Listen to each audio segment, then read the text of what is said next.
rumors of wars are going on right now. You already have this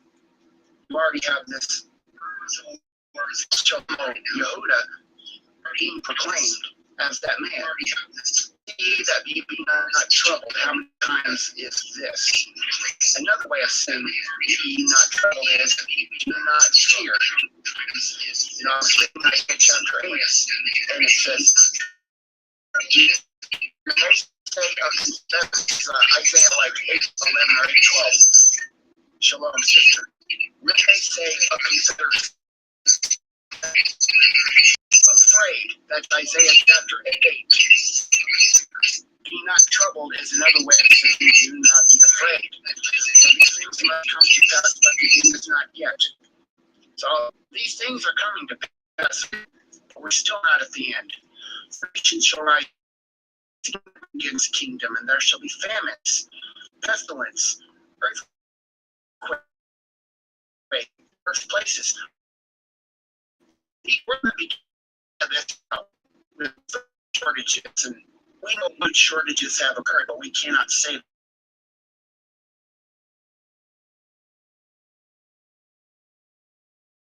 nothing to talk about. Earthquakes in diverse places. We know about La Palma. We know about all it. Verse chapter 8 is a key passage to look at, to ask ourselves, are we in the tribulation? All these are the beginning of sorrows. This is birth pain related to birthing. That must mean to me we are in the tribulation. Okay. Now, chapter 9. He'll deliver you up to be afflicted and shall kill you, and you shall be hated of all nations for my name's sake. Beginning America is going to be the first nation. Verse 8 is key. All these are the beginning of sorrows. This tells me we are in the tribulation at some point. I don't know what yet. We shall be offended and shall betray one another and shall hate one another. Oh, I know many of you are already being disowned by fear because of the deception. You're being disowned. Signs that these demonic, you know,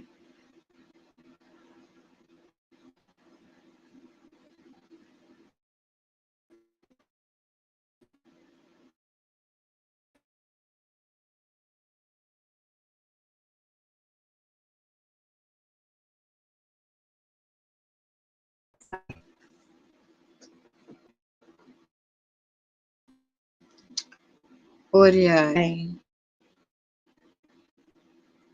you think you're a member of secret societies, you're not so secret, because these are definitely, if you're into gay or you're spiritual, you're cancelled, you're excited, you're being attacked.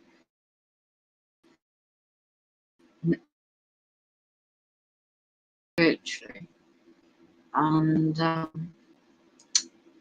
again, had evidence of that earlier. So I thought we just play this audio in the background. I'm not up to talking. So.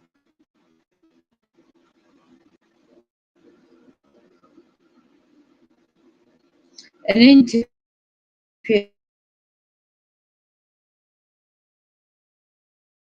as I say, get rid of fear, false evidence, appearing real. Awake beyond the veil, know the truth. The truth shall set you free. About the reptilians and how you feel that they have left the planet. Now, my question is that they're gone, but like you said, that they've left holographic anomalies here on this planet to make it seem that they're still here. One of the things that the only thing I can think of that happening is maybe they left, and this is some type of wireless connection that they use by out there in their ships. Could that be possible? So that's just this. I need to. Can I just go back a little bit, because I learn all the time from listening to people in reverse and asking questions myself. Okay. The reptilians, okay. They have. Let me just try to answer your question directly, but there's more to it. The reptilians left behind just virtually any kind of sophisticated technologies that you can imagine, and even more. Okay. Whether it's, you can connect it to anything in this reality, any kind of wireless technology or anything, anything that the military has, and it can be used, to promote that virtual reality that in this time of day. But I just learned something, David. I'm going to continue with this. Okay. That puts just a lot of different spins on all of this. And I can just address the bit that reality has been, think of it, I used to call it the matrix. A lot of people do. And in a way, it is that. But since then, On the planet. My question is,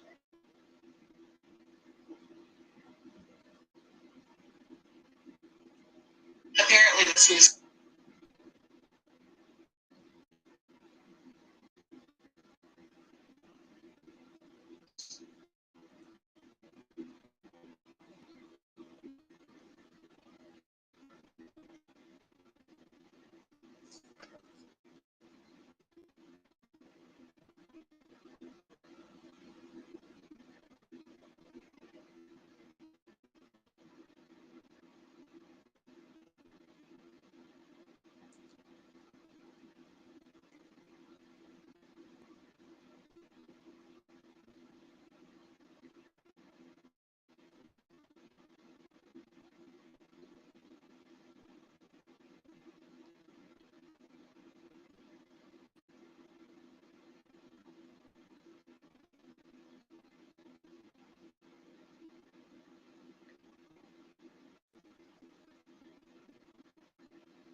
cast out the demons, souls, Freemasons, and then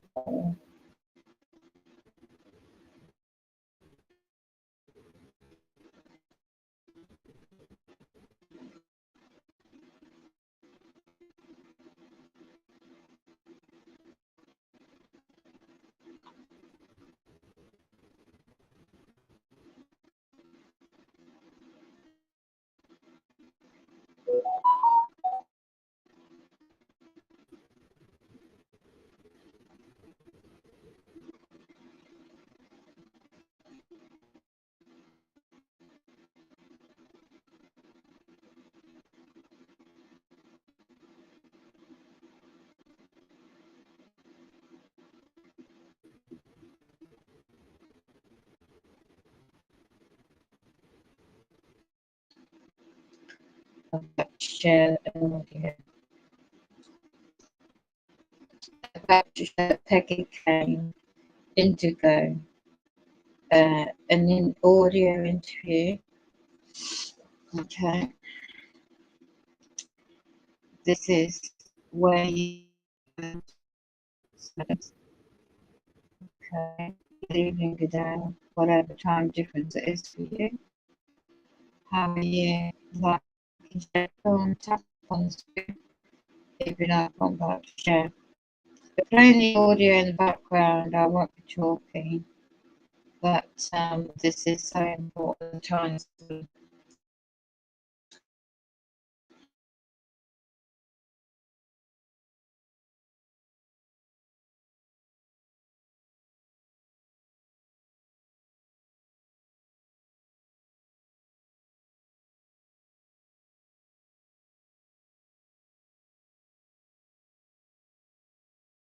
CIA, NSA, and it's horrendous reading.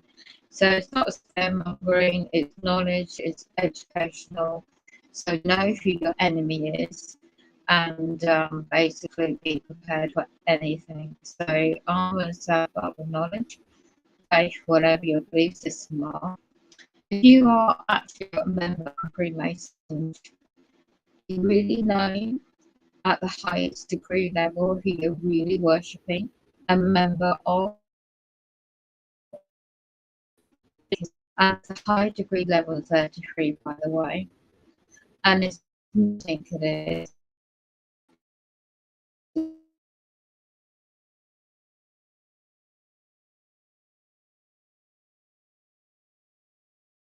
But the things I know and see firsthand, it's very satanic.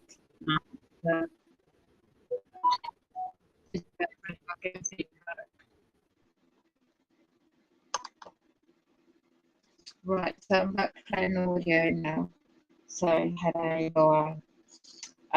TikTok is more like entertainment, isn't it, for some of you? But this is more of a truth channel and more of a factual channel. And if you want entertainment and just dancing videos, you know where to go. This is not for that, okay? So what I share is truth and first-hand knowledge.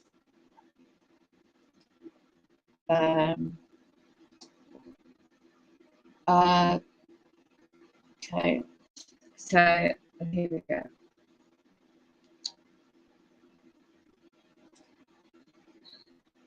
The planet. Now, my question is it that they're gone, but like you said, that they left holographic anomalies here on this planet to make it seem that they're still here?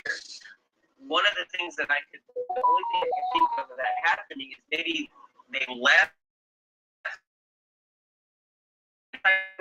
by out there in their ships. Can that be possible? The reptilians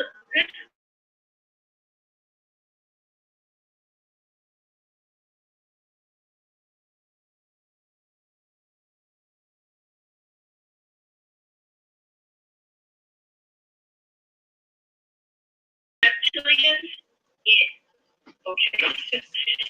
They have, let me just try to answer your question directly, but there's more to it. The reptilians left behind just about virtually any kind of sophisticated technology you can imagine and even more. Okay. Whether it's,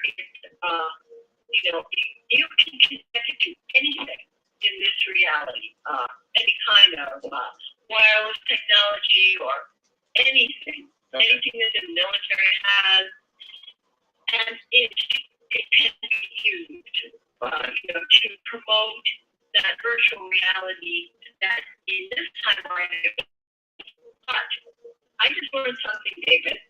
I've been continuing this. Put a slightly different spin on all of this.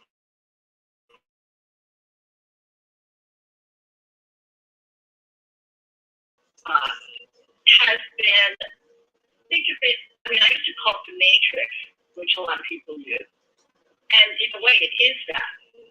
But since then, I learned more accurate description of it is a dream. The dream of the one being God. It is the dream because when the one first came out of that static, no time, no space state, and the impulse came upon the one to begin creation, the one split into the two energies, Nephilim, God and Mother, and they began creation. Now I'm going back here because they were like teenagers with tremendous power. And like teenagers, they were screwing things up because they had no experience with this. And they hadn't had a chance to really mature. So one had, let's just say, well, the two names for the father and the mother are Adam and Eve. A-T-O-M, Adam and Eve. Sound familiar? Yes. See, the Bible is like a metaphor. That was a parody. There's a lot of truth in it, but it's mixed up with lies. It's a lot of disinformation, but there's a lot in there that's really true. Right. So I'll call them by their name. Adam and Eve really began to screw things up. Adam, I'm not going to take too long with this, but it really does. Okay. Adam just didn't understand himself, and when his power and his love, the two aspects of himself, began to vie for. He didn't understand. He thought loving part of himself, loving part of himself was another being, was a brother, like Cain and Abel. And he gets into battle with himself over Eve. Now, Eve is also in a quandary about all this, and this is where the image of Lilith in mythology comes up. Let's just come right to the whole thing. All of creation was evolving into a total quagmire and mess because the two aspects of the one did not know themselves. And so on some higher level, the one knew we have got to learn how to do this, or we're going to kill creation. And a dream, the one went into a dream where in the dream he and they, father, mother, and everybody who had already been created, all of us, everybody and everything, came into the dream also. And we're all having every single kind of experience we can imagine. So the one can learn, because when the dream ends, everybody gets up, wipes themselves off, and says, whoa, what an experience. Now we can go on to an incredible ascension. I'll use that term. I rarely use that term because I don't like to too new agey, but the first time, the first dream got too bogged down, and let's just say Adam and Eve failed to pull it off, to learn what they had to learn, and it started to go bad. They tried a second time, and then a third time. We're in the third dream, but these aren't three linear first one and third one. They're all intertwined. Okay. So what we see at Nexus Point is somebody will have a vision of the first dream, which went bad. Somebody else has a vision of another part of the second dream. There's all these interconnections that are very confusing. They're all real, but they don't work out the way people think. So in one dream, the reptilians they kept going. They kept going, and if somebody is tapping into that reality, they're still having affections, and mind control and it being hurt.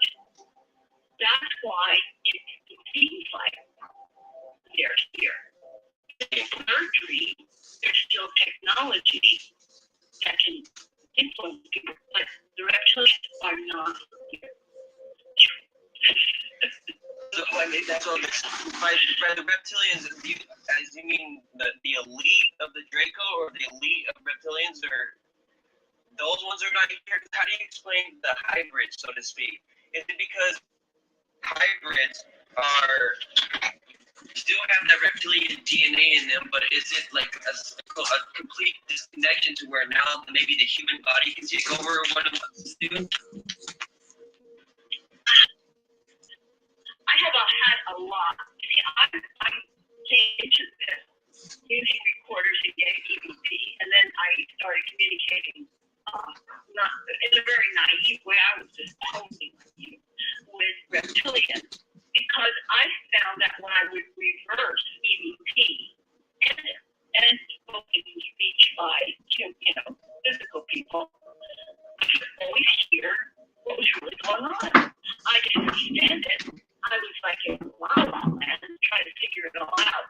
But because I could get what they were saying, even if they were lying in forward speech, that startled the reptilians.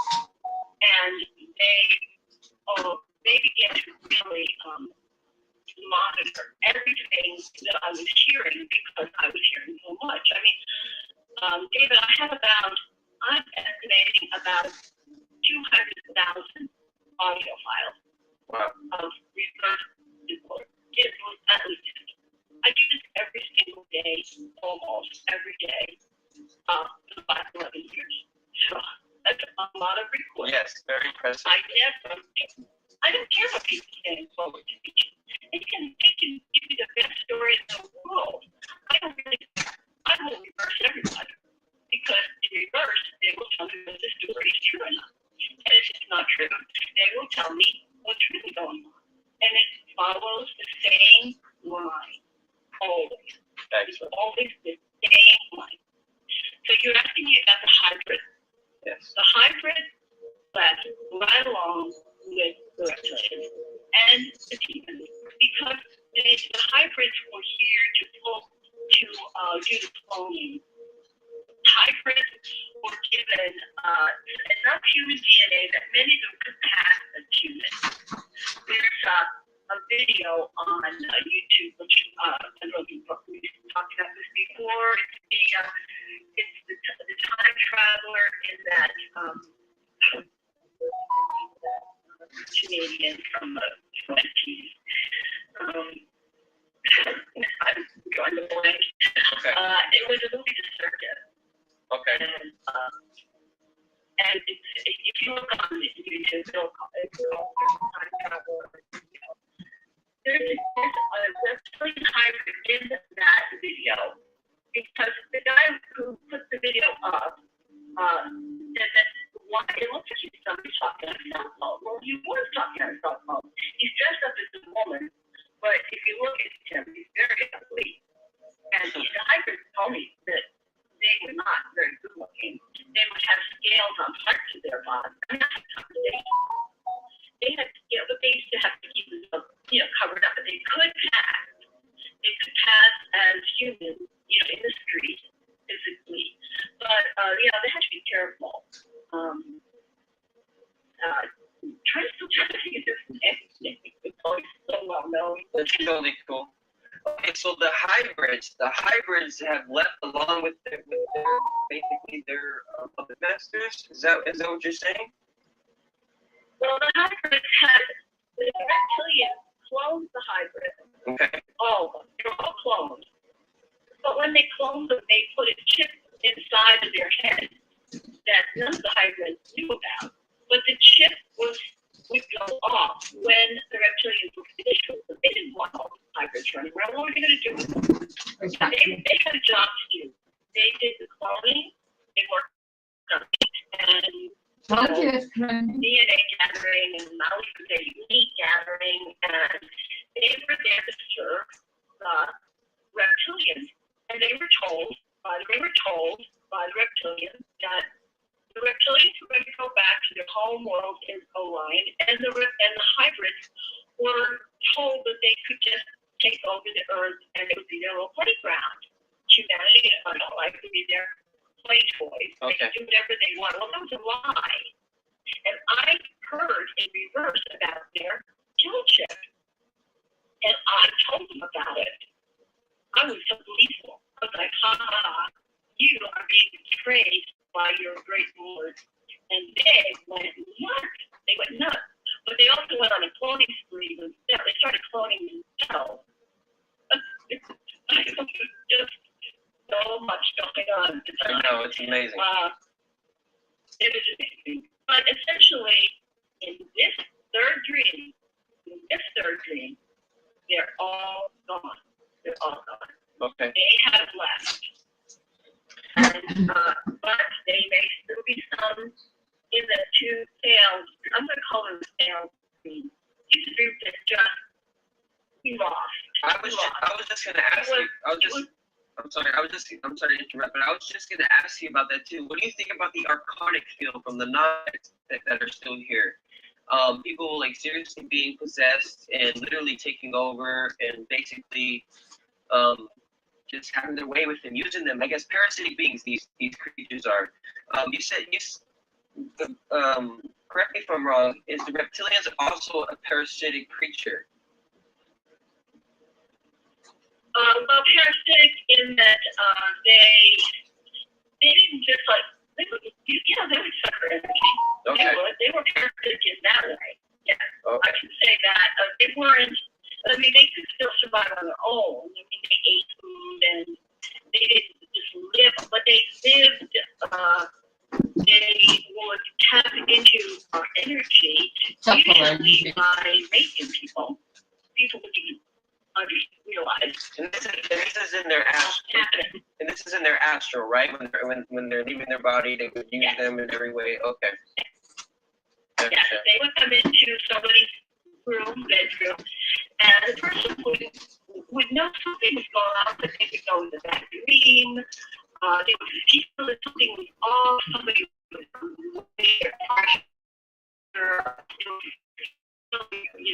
being late, and they were. When they wake up, they're will this alone sleep paralyzes that symptom?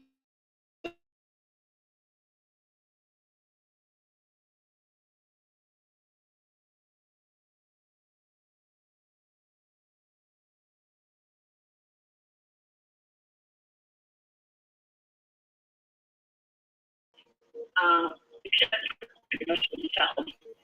And that is took a lot. I got audio where they agonize over this. They didn't want to do that, but actually, Because it's like they were born into it. It's like they're this type of energy, whether it's their hierarchy, like basically they are filthy, so to speak, in order to take it. They can be doing a lot more. I mean, I guess you could say.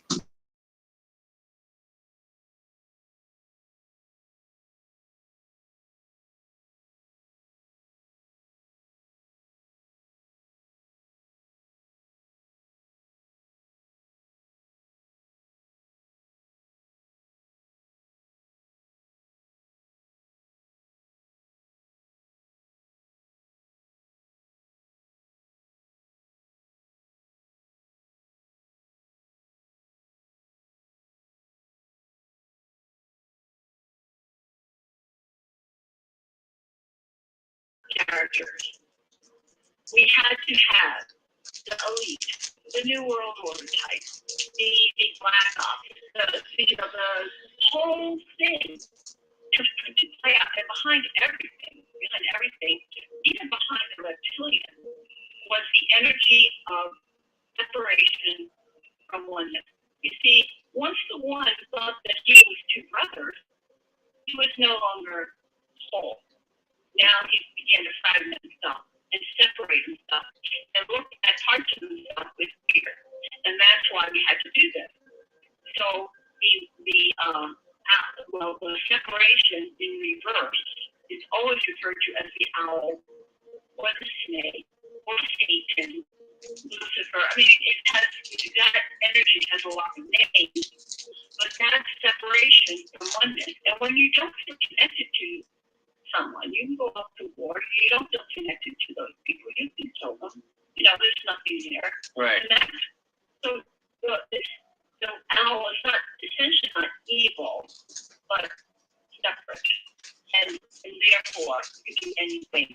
And in order to pull the stream off, what was constructed was this net, this huge electromagnetic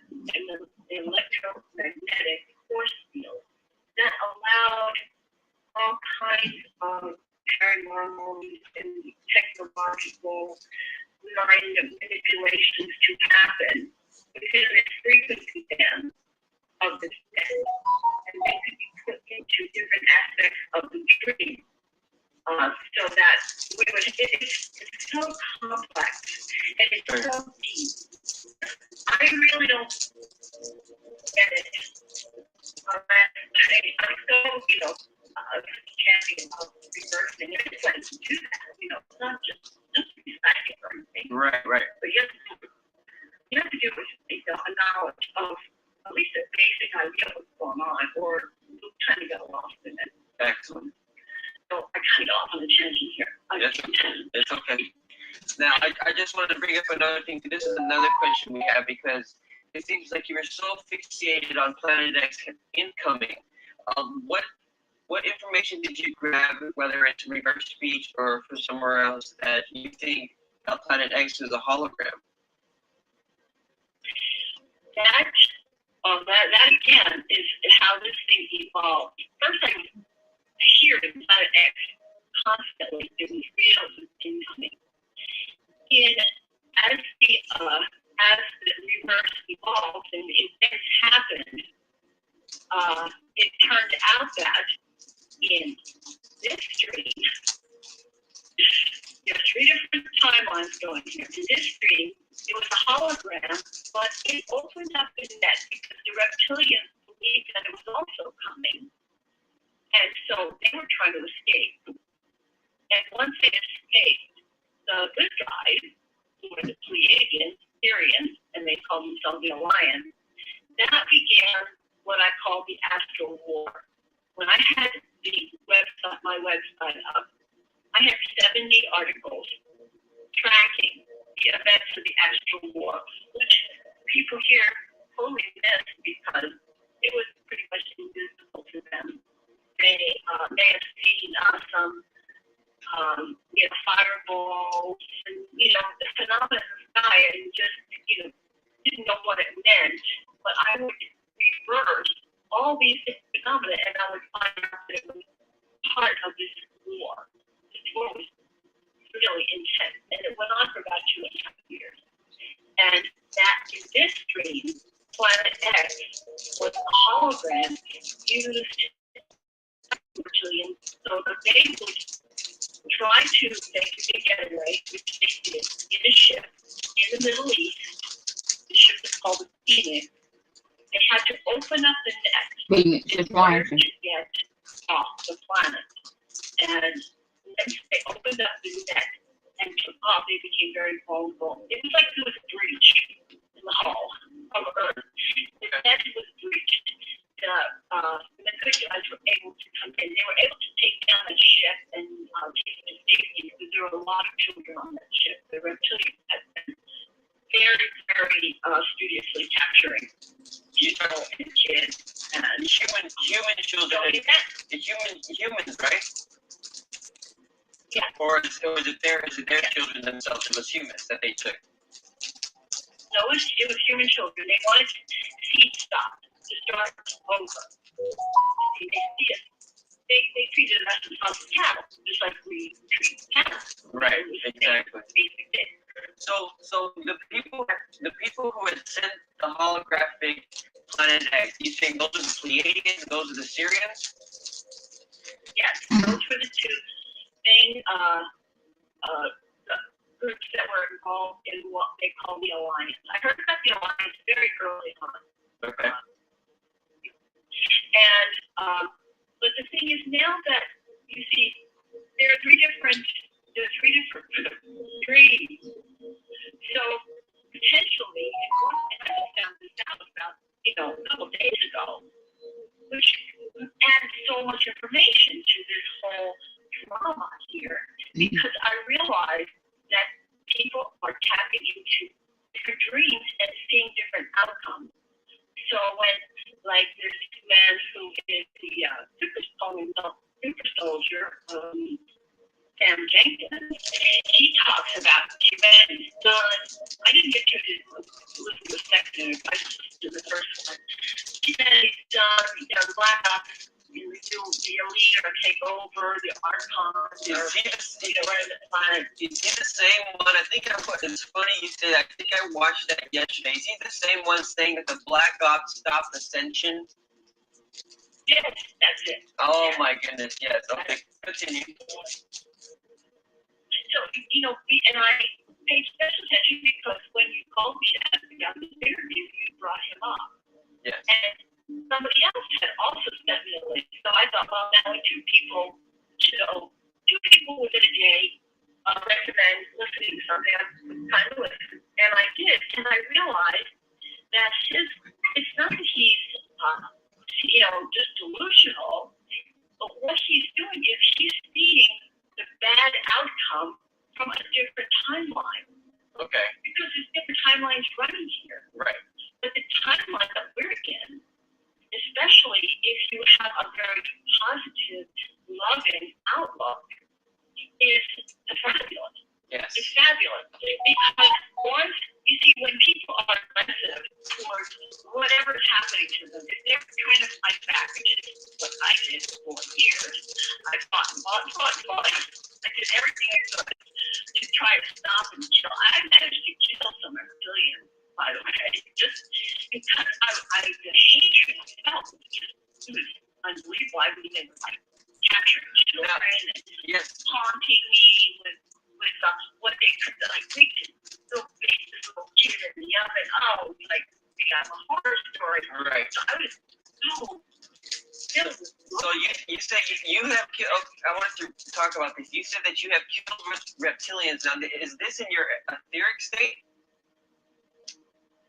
Well, I was able to, by doing a lot of practicing, I was able to use my energy and my will and direct it into the astral. I mean, here I would look like a ridiculous person sitting on the couch, with my eyes squeezed shut and my fingers pointing and trying to, look like a ridiculous Looney Bin. So I didn't do this in front of other people, but I would play my recorders while I was doing this. And I would put up on my website what I heard, which was they were being impacted by this. I wouldn't have known it without recording. I would not have had any idea what if it was effective or if I was just, cuckoo. But I did learn that I could kill them but it was a lot of energy. It took a lot of energy. But I want to say this now. Anybody trying to do that now, all you're doing is charging up the batteries. Yeah. Exactly. The technology. Exactly. You see. You're feeding the fire by getting. This is another thing I wanted to talk about too, with the whole Alex Jones and I don't even go on David Icke's websites anymore because 98% of it is just all saying what they're doing to us and not saying what we can do to overcome it. And you got Alex Jones ranting and then pretty much making everybody angry, and then at the same time that energy feeds, just like you were saying, feeds those machines or feeds that type of energy because they want us to get mad. They want you to feed off that energy. So I was wondering, like, could that be it? Could they be put there at that time in order to raise our anger energy? Yeah, that's exactly what you got. Okay. That's what it's done. Keep the batteries, the thing is to keep the technology going, feed on aggressive anger and fear. I mean, that's how you power it up. So as long as you can, as long as they can get you pissed off and mad and trying to fight them, then you just power it up, and it keeps you in that loop. It keeps you in a loop, round and round you go. So yes, I listened to David. I listened to David the other day, and it was disappointing because it's a kind of vicious cycle. Right. If you just keep going around it. Right. And my reverse, because I never do anything of a major, when it comes to esoteric stuff, without asking myself, asking my higher self, is this helpful? Am I duping myself? No, I go for the truth, and believe me, I've had to listen to some hard words from my higher self, because I would say, don't fight them. That's what they want. That's what they want. And I had to stop. And I was so used to being angry. And it took quite a while for me to change my way of thinking. And now I feel so much better because I realized,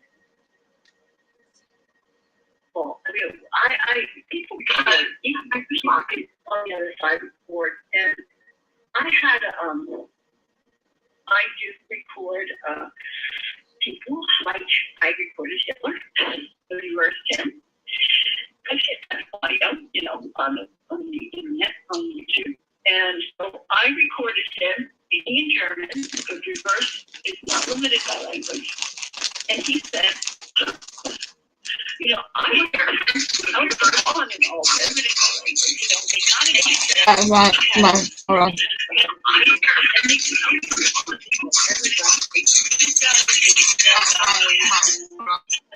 far as treating people. Hello. I'm playing. It's called Exclusive Interview with Peggy Kane. They talk about reptilians' love and future. Accept Jesus as your Saviour. Get rid of fear. False evidence appearing real. I wake up and see beyond the veil. Know the truth shall set you free. Through the first IT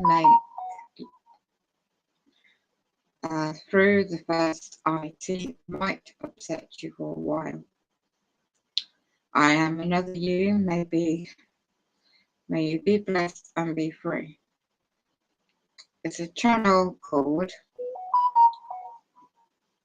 I spell it out, MARINODEL FINO. And as I said, it's this individual Prince, exclusive interview with reptilian experience.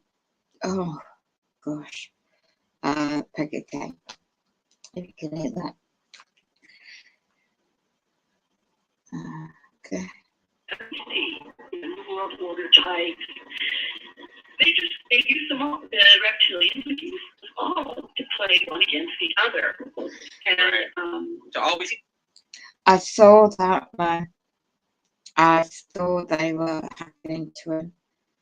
The interview with Scott Thrive, who will try it next week. I've got bad headaches. Keep us infighting, basically. I'm sorry, what was that? To always keep us infighting, right? To always keep us just. Yeah. Yeah, that's what I figured. Yes, exactly. Which the more they can get you angry, and the more they can keep you paranoid, fearful, pissed off, the more the batteries get charged up. I mean, we never get out of that. We would never get out of that. Fortunately, the one has actually figured it all out now.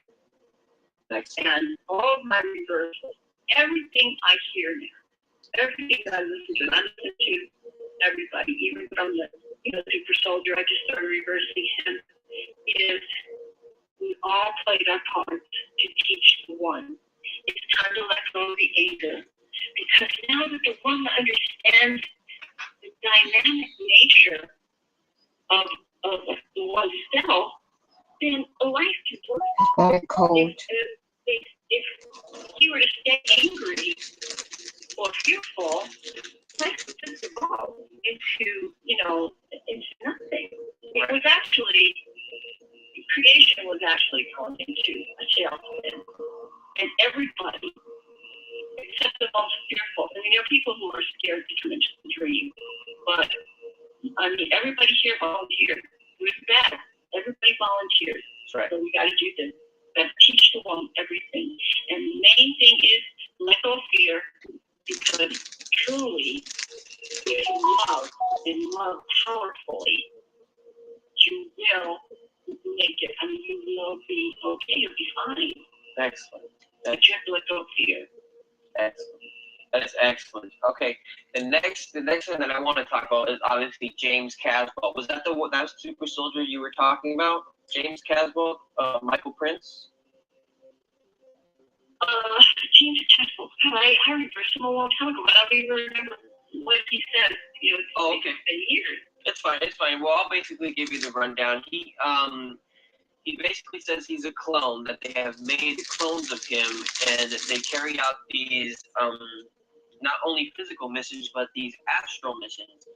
And the reason why I brought it up is because I've been having like these striking similarities of carrying out these types of missions. But in my astral, I'm able to do things like if I was basically an animal type human, where I'm able to move very quickly and take out the target.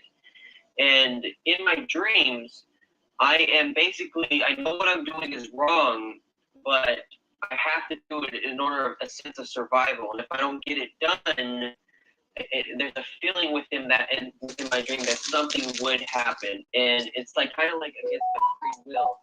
And it seems, I went to Matt Todd, which is also supposedly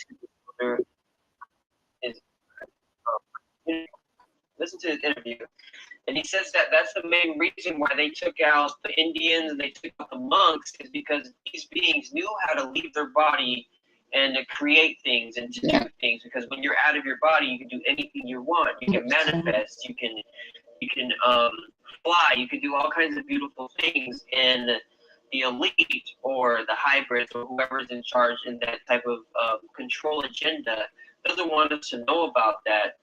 And I just thought that was just very interesting, because super soldiers had really mind manipulative trauma, whether it's the sexual abuse, the regular abuse. I mean, I guess I can't say that I have been, but maybe I'm just not have regressed to remember of what happened. But I know there's a lot of people out there who are afraid to come out and speak of these things, and a lot of them think that just because it's in their dreams, that they don't think that this could actually be happening, that their astral body is being used to carry out basically a psychic assassinations. What do you feel about that? I wanted to know if you heard anything about that, other than what Michael Prince and James Caswell has said. Okay, let's see. Well, I will tell you this. The cloning is real. I heard cloning thousands of times. I heard references to cloning. In reverse, they would be called mirrors, double clones, and I knew that there was a lot of cloning. I mean, massive cloning, not just a few, but massive. And again, if you are having a dream and you see yourself as, let's say, having some kind of DNA or something, it's real. It is a real event. This is real. Nothing. If it's not real, you can't think of it. Right. But people don't necessarily understand the deeper meaning of it, or they will misinterpret, because because once you start putting something through your conscious mind, you got the memory of the dream. Now you're trying to figure out what it all means. Once you start putting it through your conscious mind, that's where it can get dicey. And memory is probably the least reliable. Memories are always playing around with. So you may remember events in the dream as one thing, but it could be different. But it is always an event. Right. Nothing happens that's just nothing. I can tell you that. That's what I So what I have advised people, is if you're in your dream and you feel like you're being motivated to do something negative, or let's just say you're feeling fear in your dream, like somebody's going to attack you, or you're, having a really difficult time. My suggestion is, if you can sort of, program your mind to stay calm and to not be afraid. First of all, try to stay calm, and because the fear is building, they're feeding on fear. Right. They're feeding on your anxiety. Well, at least. And if I'm sorry. At least with these dreams that I'm having, especially with these recurring dreams about me carrying out missions and moving the way that I'm moving, like I'm not in fear. Like I have no fear in those recurring dreams. It's just that I know that I'm doing, like, there's a void. I guess there's a void there when you take life. It doesn't matter what type of life it is, etheric bodies, physical, it doesn't matter. I feel that there's a void there, but in my dream, I know that. Like I know it, and like it's just very, very weird because it has been happening for the past, couple of months, and they are very, very, very weird and very vivid, but no fear is given off. Like as if I can't fear the fear of it, but I knew if I didn't do anything, or if I didn't carry out this mission, that maybe something was going to happen. I'm not sure if it was going to be bad or something, but I had to take care of it, and it keeps happening, and that's why I thought that was just very interesting. But yeah, go ahead, continue. Well, that is interesting, especially since you're saying that there's no fear. It sounds like, this is where I would want, if it were me, I would pull out my recorder and I'd say, okay, who is doing this today? I want to talk to the one with. Yes, most definitely. And usually, it's changed over time. First it was, I was talking to humans on the other side. Then it became reptilians. Then it became hybrids. I talked to demons. And then it became, once the reptilian person, this is going to get back to what you're telling me. I'm not going on the attention. Okay, go ahead. Once the reptilians left, I still had reptilian voices, but they always admitted that they had fast forwarded into the future because they were time lords, and so they would be in a time previous to leaving, but they were able to see. Even though they left in our timeline about almost 4 years ago, but they would say, I was sure to say, okay, check the date, look for the spike. They would be on their technology, computers or whatever, and they'd be looking for the event that you're going through right now. So it's not very well. Still be managed, but it would only be managed by technology unless you are tapping into a previous timeline. And that's where I can't really say for sure. Okay. Whether it is just the technology that you've been chipped with, that you're having these dreams that are like virtual reality, or whether you are astrally going into, and because there's nexus points where we enter and exit these other timelines. So you may be in a timeline where you're doing these missions and having all the but see, unless I were to do a lot of reversing on what you told me, I can only guess. I can't really say for sure. Okay. Excellent. Well, and then, okay, go ahead. But I just wanted to add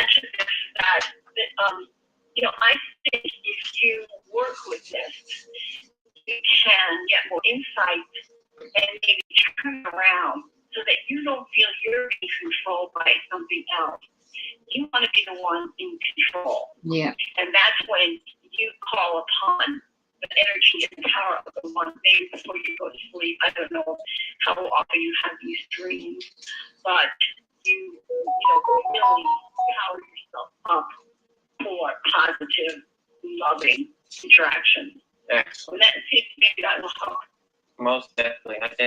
Definitely going to take that in, and I definitely have to because it's just, I thought that was very interesting. And another thing, probably like the other thing, or maybe the last thing I wanted to talk to you about is about 5 or 6 years ago, I was dreaming, and I had this very, very vivid dream of, there was these tall beings that were standing around me. They're very tall, it was very bright. And for some reason, I felt that it was getting too intense. And then once I like gave off that signature, the energy signature, that it was too intense for me, it felt like I was being sucked back. The visuals were looking like if, like, I don't know, have you ever seen the movie Stargate? Yes. Okay, you know that scene where they go into the Stargate and they're flying through all these stars and all these other solar systems. Well, that's exactly what it looked like, except I was going backwards, like if I was falling back to Earth. And then once I hit my body, it made me jolt in the physical. Like I woke up, my room is pitch black because I can't sleep with light in it. So my room is pitch black, but my heart was beating so fast and so hard that every time my heart would beat, it radiate these fluorescent sacred geometry colors that would light up my room. Like colors of greens, reds, and golds that are not within our spectrum. Like I can't point them out on a TV screen. You know what I mean? They were really, really bright, and this was before I really started to wake up to my higher self and to all the energies that Mother Earth is sustaining. So I kind of like was a little freaked out about it. So I went outside and smoked the joint a little bit, and I came back in, and that was it. But I always wondered, because ever since after that, I was able to do things that I normally couldn't do, like see, smell, and or smell something that is very far away, and then be able to smell somebody's their smell signature. You know, I'm not sure if you're familiar with this, but you know how you can smell somebody, or you smell a group of family, and you can just smell their old, not their odor, but their signature, I guess, so to speak. It's not like. I know exactly what you mean, yeah. Okay, and then I guess just hypersensitive, and it's just been hyper, I guess, my eyesight, my ears, everything has been just hypersensitive. And then seeing energy fields, being able to see auras around people. I wanted to ask you what you think that was, because it kind of stuck with me, and I wanted to talk about it with somebody who might have some good information on it. Wow. You see, that would be something that I would reverse. Okay. You would tell me the story. I would reverse that. That's how I would get all of the details. I can tell you that there's several things that I can't speak specifically because I would be guessing, and I don't want to do that. No, okay, I understand. But I can tell you that Pleiadians and Syrians are very tall. They're very tall beings. And so you may have, and they do have a very powerful energy about them. It could have been that, you encountered them and it just kind of was pretty overwhelming. It sounds to me that you went through a time portal, with being sucked back into your body. Right. There are doorways or portals all over the planet. Reptilians use them all the time. A friend of mine went down into Peru and went into a big, shamanic portal and actually came back. Jerry Rose talks about this on his website. I'm sure people can go there. Expedition, and so I'm not telling you anything that he would keep secret, but he was visiting with us, and he told us that he had this incredible experience of going through this portal, a doorway. It was a stone door, and he had the right words that he got from a shaman, and he went tumbled through and found themselves soaring through space, kind of like what you're talking about, and had this amazing, encounters with other beings, and then to come back, it was like in reverse, just like you were saying, and he snapped back into his body, which is now physical, and fell backwards, and the people around him said that all they saw was sparkling light. He was gone and back in like a second or two. Just kind of like in that movie Contact. Yes. With Jodie Foster, she goes into this other reality for 18 hours, but people think she was only gone for less than a minute. Yeah. It's because it's time distortion. Linear time doesn't exist. It's the biggest illusion we have going. There's no linear time. It looks like we're in linear time, but I guess to answer your question, you had a very dynamic experience there. Very dynamic.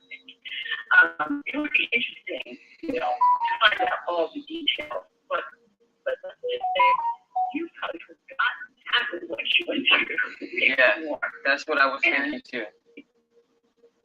Yeah. Nobody has any kind of weird dream or experience, and it's nothing. It's always something, and it's usually something important. It's just they can't remember it, and they don't know how to interpret it. They don't know what to do with it. But it's always an important event. Always.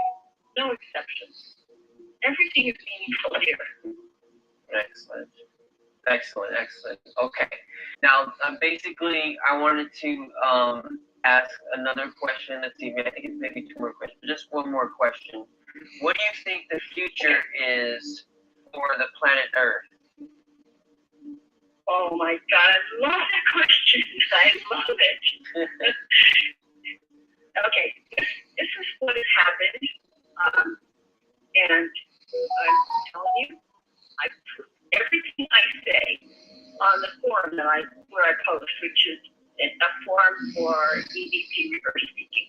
I don't say anything on, kind of like big stuff like this without putting up reversals, not just from me, but from everybody. And, even I work with disabled people, and they say amazing things in reverse. So this is what I've heard. In the last month or so, in our linear time, which doesn't exist, everybody's mind, a part of everybody's mind, a fragmented section left. And people probably never even noticed the thing. I heard this from a woman who's got mental disability, because she has these abilities that are so out of it. People think she's hallucinating, but when she tells you these things, they are like amazing. Everybody's mind took a little snippet off, and everybody went to the moon. That part of the mind, of course, almost can fit because it's consciousness. We're not talking about physical beings here.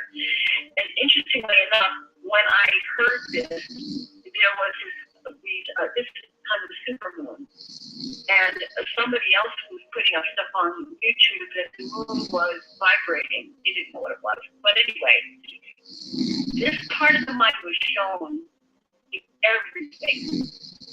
It was, I call it the great debate, because people were given a chance.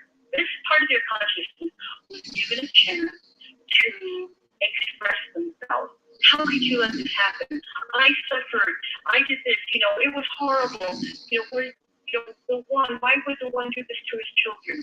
And all that. And went back, and nobody has any kind of weird dream or experience, and it's always something. And it's usually something important. It's just they can't remember it, or they don't know how to interpret it. They don't know what to do with it. But it's always an important event. Always. No exception. Everything is meaningful here. Excellent. Excellent, excellent. Okay. Now, basically, I wanted to ask another question. Let's see, I think it's maybe two more questions. Just one more question. What do you think the future is for the planet Earth? Oh my God, I love the questions. I love it. Okay, this is what has happened. And I'm telling you, I prove everything I say on the forum where I post, which is a forum for EVP University. I don't say anything on, kind of like big stuff like this without putting up reversals, not just from me, but from everybody. And even I work with disabled people, and they say amazing things in reverse. So this is what I've heard in the last month or so in our linear time, which doesn't exist.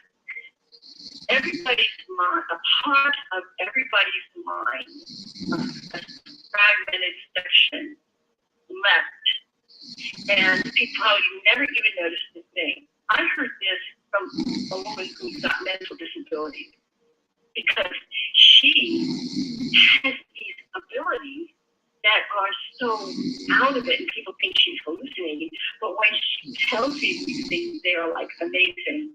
Everybody's mind took a little snippet off, and everybody went to the moon. That part of the line, of course, almost said you could fit because it's consciousness. We're not talking about physical beings here.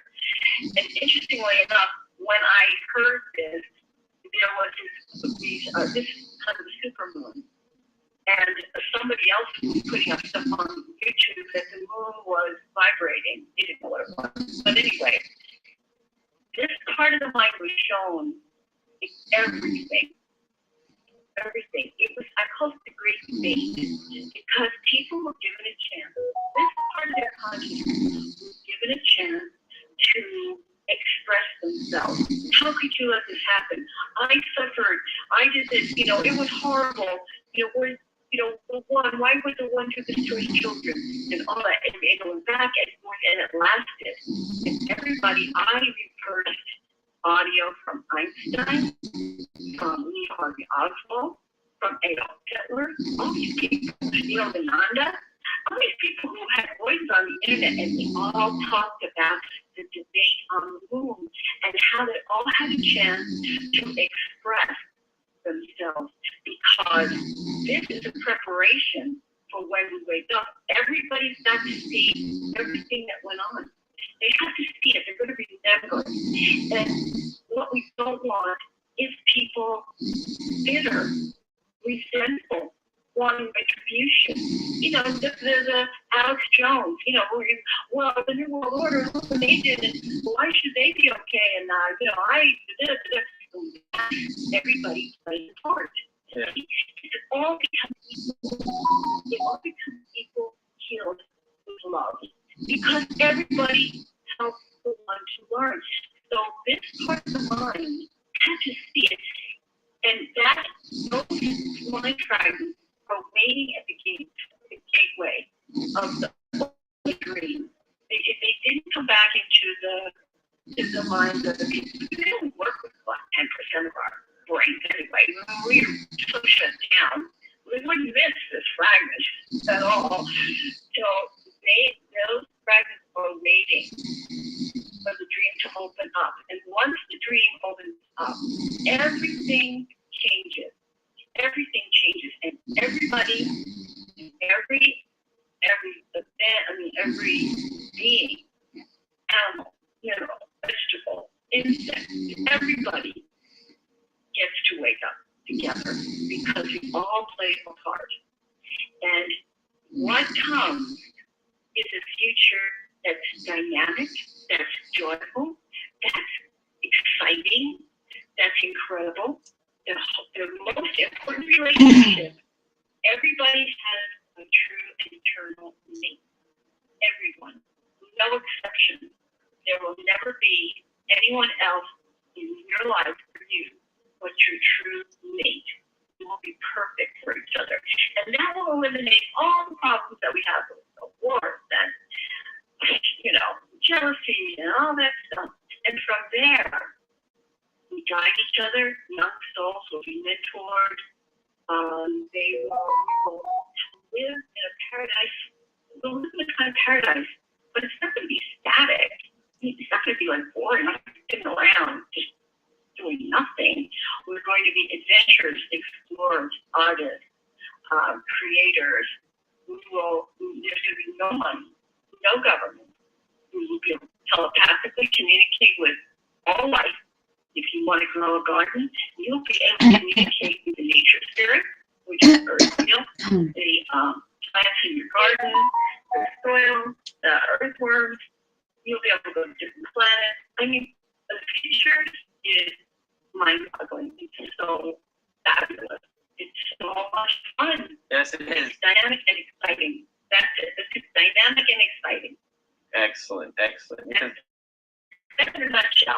No, excellent. Now, because there's a lot of people out there, just like the guy that you were explaining earlier, how he was like, pretty much the humans are screwed and blah blah blah. I really don't feel that way. I guess as opposed to as an indigo child, rainbow warrior, whatever they want to call us. I don't feel that we came here to this planet to watch our planet be destroyed. And it doesn't feel right, and it doesn't make any sense. I mean, I'm pretty sure, just like you said, it could happen, I guess, in the other reality, like he was thinking, but not in our reality. I think the majority of us are fixated on, I guess, bringing our Eden back, so to speak. Absolutely. We will have Eden back. And I started hearing that from the very beginning, that ultimately we regained Eden. Otherwise, I probably would have just, stayed in bed with the covers over my head. Just said, I'm just not, I'm not doing this. I can't hear all that negativity. But people are seeing tremendous earth changes. That's a different timeline. The end of humanity, like the super soldiers talking about, the total domination of that's a timeline that a potential, but it didn't happen. It got changed. And we're changing it right now. The love frequency of the starseeds, the indigo children, the people, everybody here. It's not just special people. They're everybody. Even Joseph back down the street. He may, seem like he's a real sleeper, but he came here. He volunteered also, not knowing how it would work and what would happen. It was kind of scary, knowing you'd forget, not knowing how you'd be beaten up or, live in poverty. It took courage for everybody to do this. And the New World Order and the elite, they have to be seen as being just as noble when Freemasons as everybody else, because we needed villains. And if they hadn't done this, this wouldn't have worked. So it's very important, as Hitler said, in reverse, don't tell you to say it that way, but he said, we have to be seen as understood and loved. And that's exactly the way it's going to be. There'll be no grudges. There'll be no, pissed off bitterness. That's gone. That will be healed. Excellent. So one will feel that because he will show everybody his true self and say, everybody helped me to evolve into the powerful, loving, and dynamic creator that can create paradise and not hell. Because that's where we were going. We were getting hell. He may not have meant it. It wasn't on purpose. He didn't want to hurt anybody. But his fear was creating, the one has a fear, we get war. So that's kind of how it works. With tremendous power comes tremendous responsibility. And so everyone, without exception, is healed. That's the future. Excellent. That was very beautiful. I really appreciate this interview, Peggy King. And I definitely want to do some more. I'll give you some time to gather some more information. Maybe I go through some stuff and I can send you some stuff that we can work on together.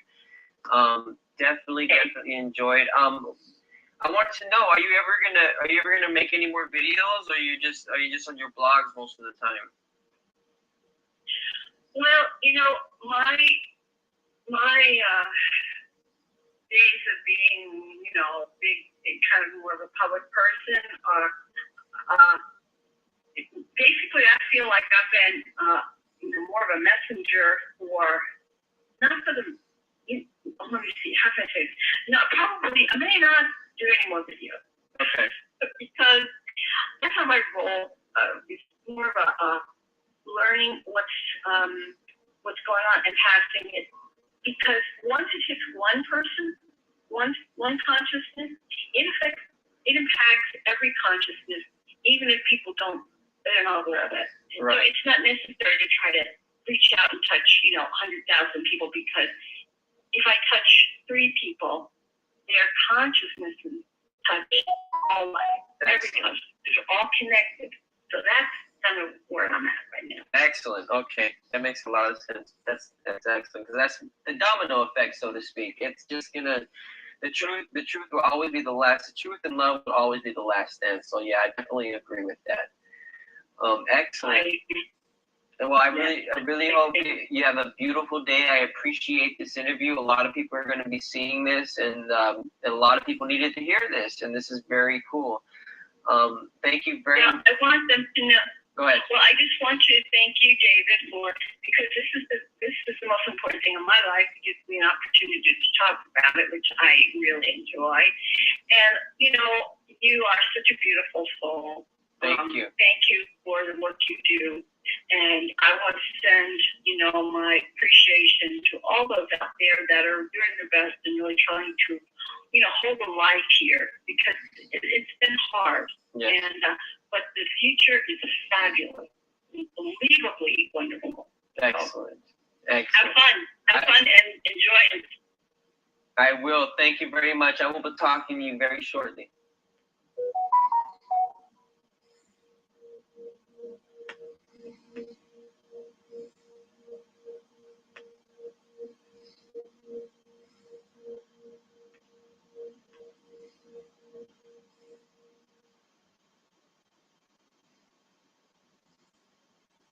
So you finally sold the house. Congratulations. Did you use purple bricks? They're proper estate agents. You just don't pay commission. Save yourself from misery with purple bricks.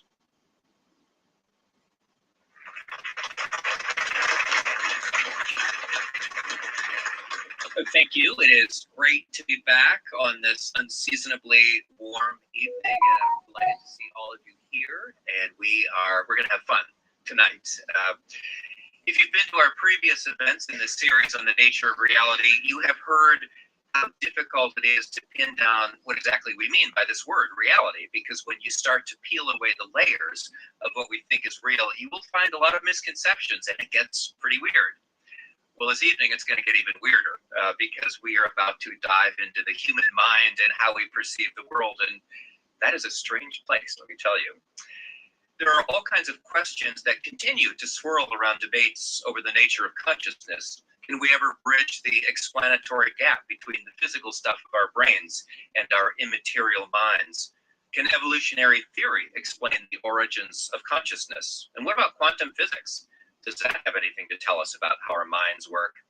All these questions are still up for grabs. We don't really know where consciousness comes from, but we rely on our conscious experience to navigate our surroundings, to give us some sense of what's out there in the real world.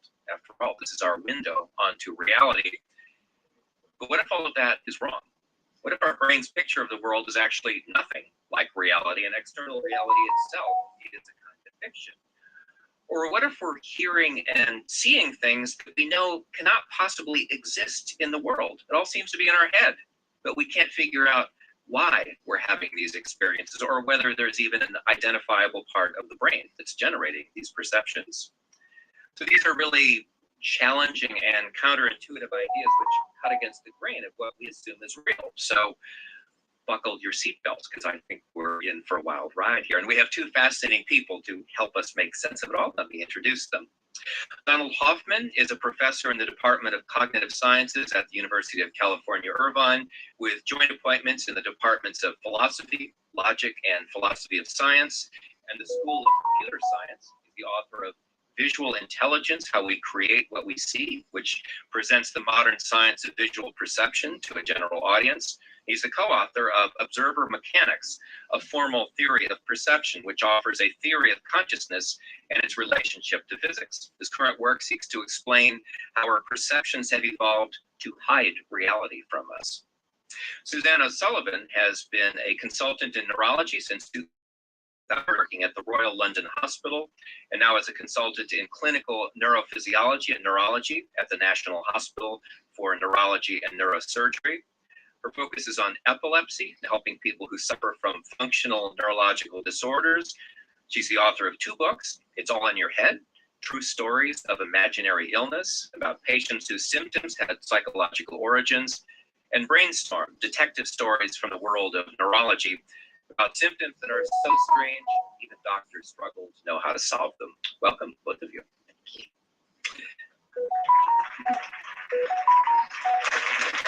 So, Don, let me start with you. How accurately do you think our perceptions of the world reflect what's real? Not at all. So they're shaped by natural selection to keep us alive. And they do that very well for a few decades. And it turns out when you look at what's needed to stay alive in our perceptions, truth isn't part of it.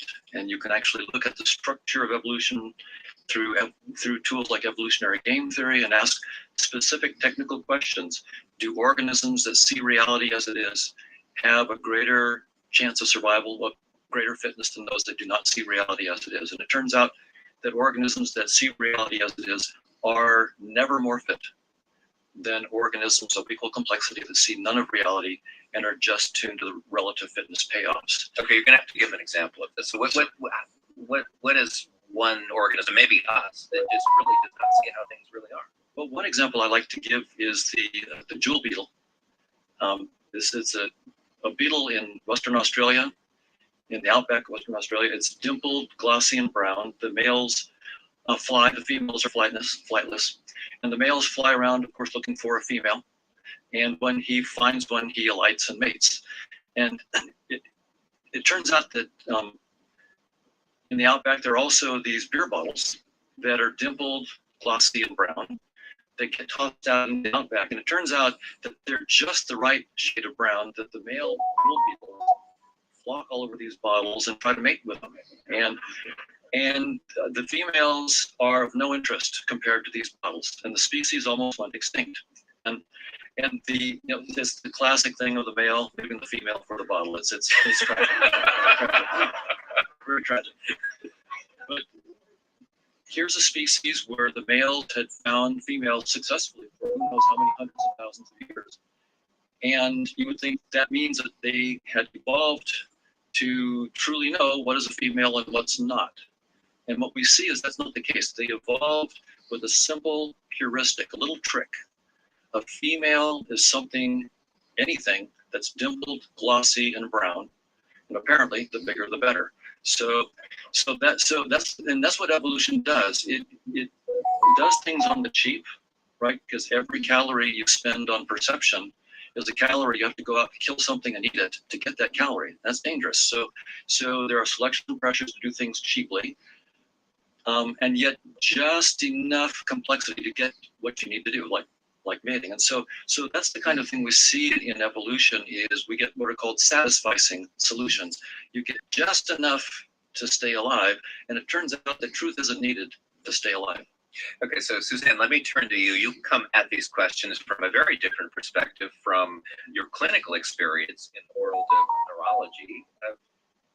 Do we, from a neurological perspective, do we have a sense of what's real out there? I think from a neurological perspective that we trust this thing way too much is my perspective, and I would very much agree with what I've just heard. And I would even go further to say that when you hear a story about a beetle, we think, oh, well, we're a bit more sophisticated than a beetle. So I would hope that I would make a more logical choice faced with that decision. But actually, it isn't about intelligence. Our perception is constantly tricking us. irrespective of how intelligent or how perceptive we believe ourselves to be, or how much we're paying attention. I mean, where I come from on this subject is I'm a neurologist. So I qualified with the expectation that I would look after people with brain diseases. So epilepsy in particular, but anything like multiple sclerosis, Parkinson's disease, these sort of disorders. When I took my first consultant job, which is our sort of most senior job, running your own service, for the first time in 2004, I was running a unit where I was investigating people who had seizures. We'd admit people to hospital. We video them while they're wearing EEG electrodes that measures their brain waves, and we wait for them to have seizures so that we can explain those seizures to them. And these are all people who are having very, very frequent seizures in worst possible cases. And at the end of my first year in this job, 70% of the people I saw who were having convulsions and were unconscious were not unconscious according to our tests. So these people were having something that neurologists now call dissociative seizures, what in the recent past would have been called non-epileptic seizures, and 100 years ago would have been called hysterical seizures or hysteria. So these were people who appeared to be convulsing and unconscious, but the test said that they were conscious, and this was entirely psychologically driven. Wait, so I'm just trying to understand this. So they, from their perspective, they were unconscious, but if you actually measure this using the tools of medicine, they were not unconscious. So if you measure our brain waves, they're constantly changing, and they have a particular pattern during alertness. The pattern is changing if your eyes are closed, if they're open, if you're drowsy, if you're hungry. These people experienced themselves as being unconscious, behaved as if they were unconscious. But if you measure the brain waves, it shows a normal waking pattern, the sort of pattern you would see in someone who was wide awake and paying attention to you. And that is only part of the tricks that the brains can play on us, leading to illness. So now I see a lot of people who have problems like paralysis, blindness, memory impairment, etc., which are tricks of perception or belief. In fact, all the pathways in their nervous system are intact and could function, except through some trick about their ability to function, they're unable to do so. So I would say that sort of the beetle is the beginning of it. And I often think that people think, well, it wouldn't happen to me because, you know, I'm intelligent, I'm paying attention, and I know what's happening in there. Sadly, it doesn't matter how intelligent you are, I'm afraid. So I came across a quote from the poet Emily Dickinson, who wrote, "The brain is wider than the sky and deeper than the sea." Did she get it right? I mean, is the brain ultimately unfathomable? Well, it's not ultimately unfathomable. It's unfathomable, I believe, in our lifetimes, and nothing is unfathomable forever. But I think what a lot of people don't realize is the degree to which we are in the infancy of understanding it. You know, when I qualified in medicine in 1991, we only were just beginning to get MRI scanners into hospitals. Now you've got to think about that. That means that, you know, before the 1980s, we'd only seen cloudy pictures of the inside of this thing. We didn't even have any really good reliability of saying what bit of our brain did what. We relied upon injuries. So you injure the brain, you can't move that arm. Well, that bit of brain must move that arm. And that's how blunt our understanding of the brain was. And that was, you know, in the very recent past. So I believe that everything must be fathomable, but I don't believe we're even close. On the other hand, I don't consider myself a scientist. I consider myself a doctor who sort of, you know, I practice an art based on a science. Perhaps you feel closer to the answers, Donald? I'm not sure. Well, we're working hard on it. The cortex of the brain has about 86 billion neurons. Until a few years ago, I would have said 100 billion. So we're even learning how many neurons there are recently. And there are trillions of synapses connecting all of these. So it's really, really complicated. But even when we have a complete wiring diagram of some very simple organisms and know all the neurons and all the connections between them, we still don't understand what the system is doing. So if we're having trouble with a few dozens or hundreds, trillions is going to be very, very hard. And so we have to take a systems kind of approach and try to ask what problems is the brain trying to solve, And can we try to reverse engineer how they might be being solved? And we can go back and look at the brain connections and see, is that what these brain connections are trying to do? Sometimes we'll use deep learning kinds of algorithms to say, well, if maybe the brain is using something like a deep learning kind of algorithm to recognize objects. If that's the case, can we go back and show how these neurons would all fire? So we're going at it from all these different angles. So it's a very rich field. I have great optimism that we will learn a lot about how the brain is wired and what it's computing. So, and there's great job security ahead as well. So when you say, you're both saying basically brain science is in its infancy still. Absolutely. So I'm going to ask you to kind of look into your crystal ball a little bit. 50 years from now, 100 years from now, what's your guess as to like how much further along will we be in understanding how the brain works?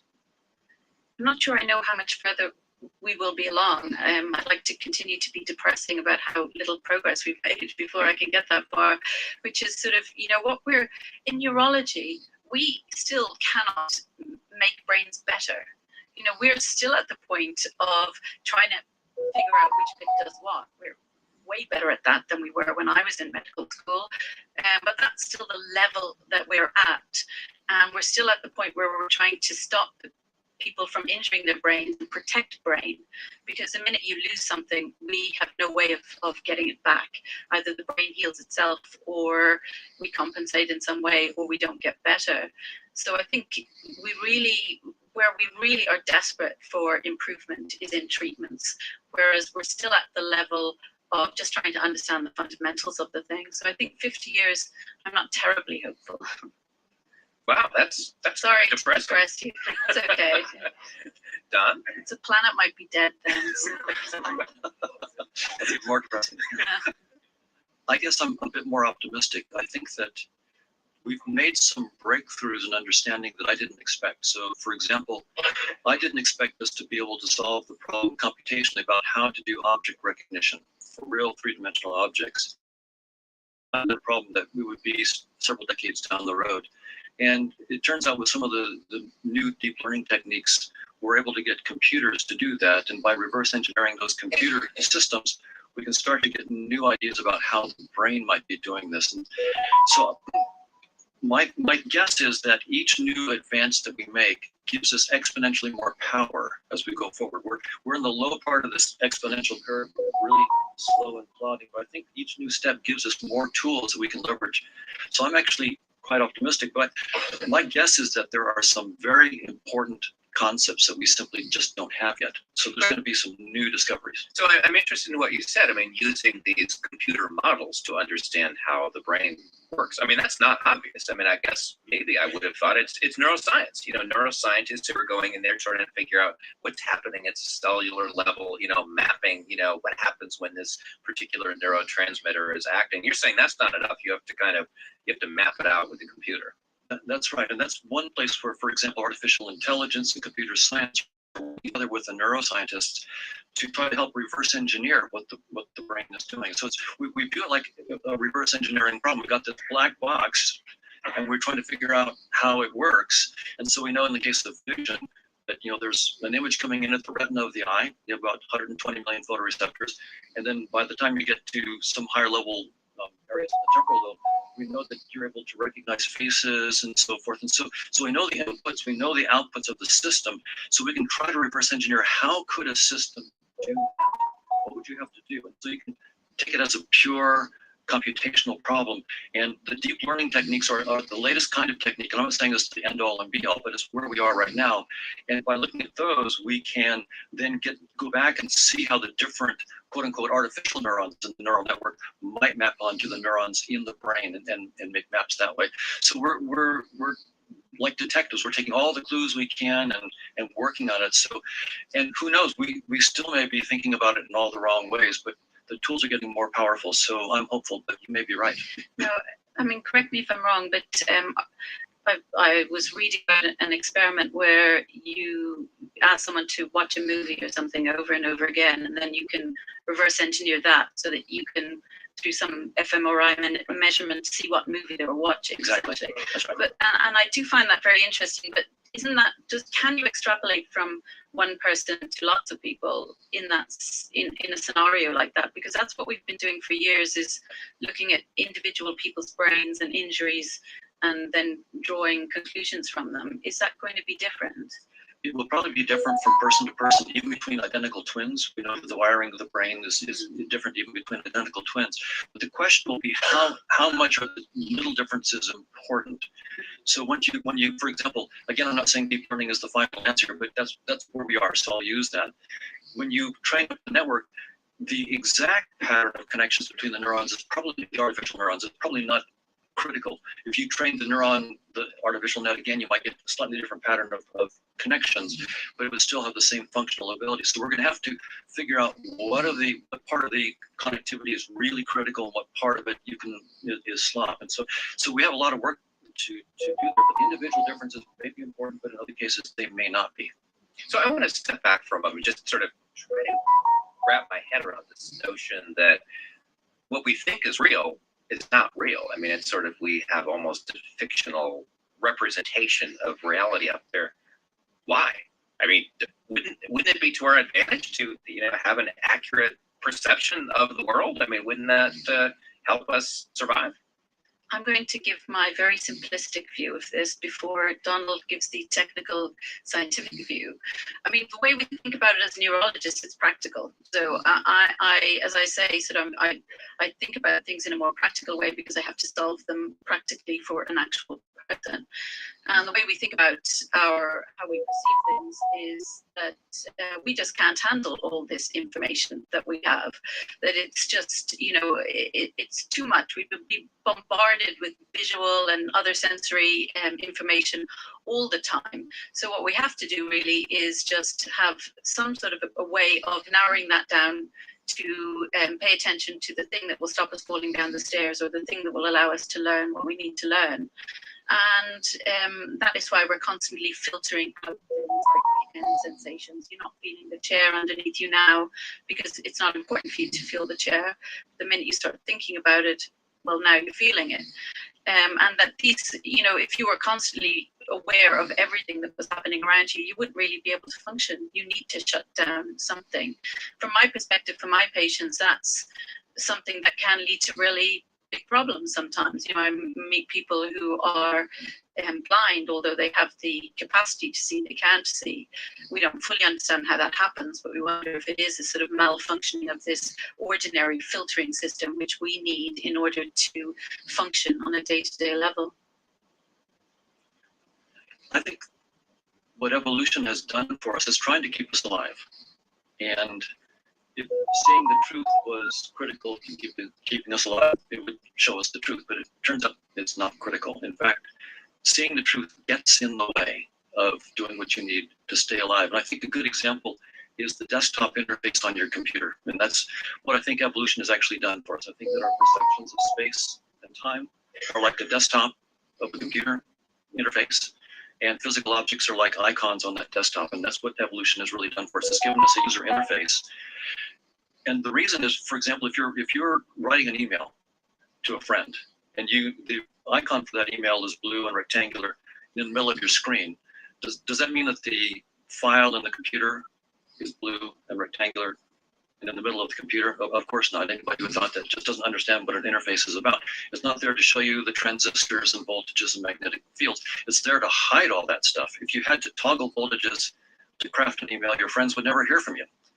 But the truth in that example gets in the way. If you had to face the truth, you couldn't do what you needed to do. You're saying the truth is to actually understand the underlying reality. That's right. The underlying reality. That's right. Yeah. By the way, I'm just using the computer as an example and transistors as the quote metaphorical truth in that example. I'm not saying that that's the exact reality. Once you get the metaphor, you can throw that away, right? But whatever the reality is, evolution doesn't need to show us that reality. It needs to give us eye candy. It needs to give us a user interface that lets you do what you need to do and control reality. Of course, we have to control objective reality, but you can control it even if you're completely ignorant about what it is, like we do every day with our computers. We control all those transistors and voltages, and almost all of us are completely ignorant about what we're really controlling. That's what evolution has done. It's explicitly shaped our perceptions not to show us the truth, because that would get in the way. Okay. So I want to step back a little bit and ask how each of you ended up in this particular line of work that you do, because you both have these very distinctive ways of looking at the world. So just kind of walk me through a little bit of your personal history and how, for instance, how did you end up becoming a neurologist who studies imaginary illnesses? Well, I mean, I'd love to say that it was an amazing story. You know, I studied medicine because I went to a school that didn't have a lot of imagination, and you sort of, if you did well in school, you those were sort of things you did. And but I'm really pleased with the choice, because I've discovered that it opens up this incredible world to you.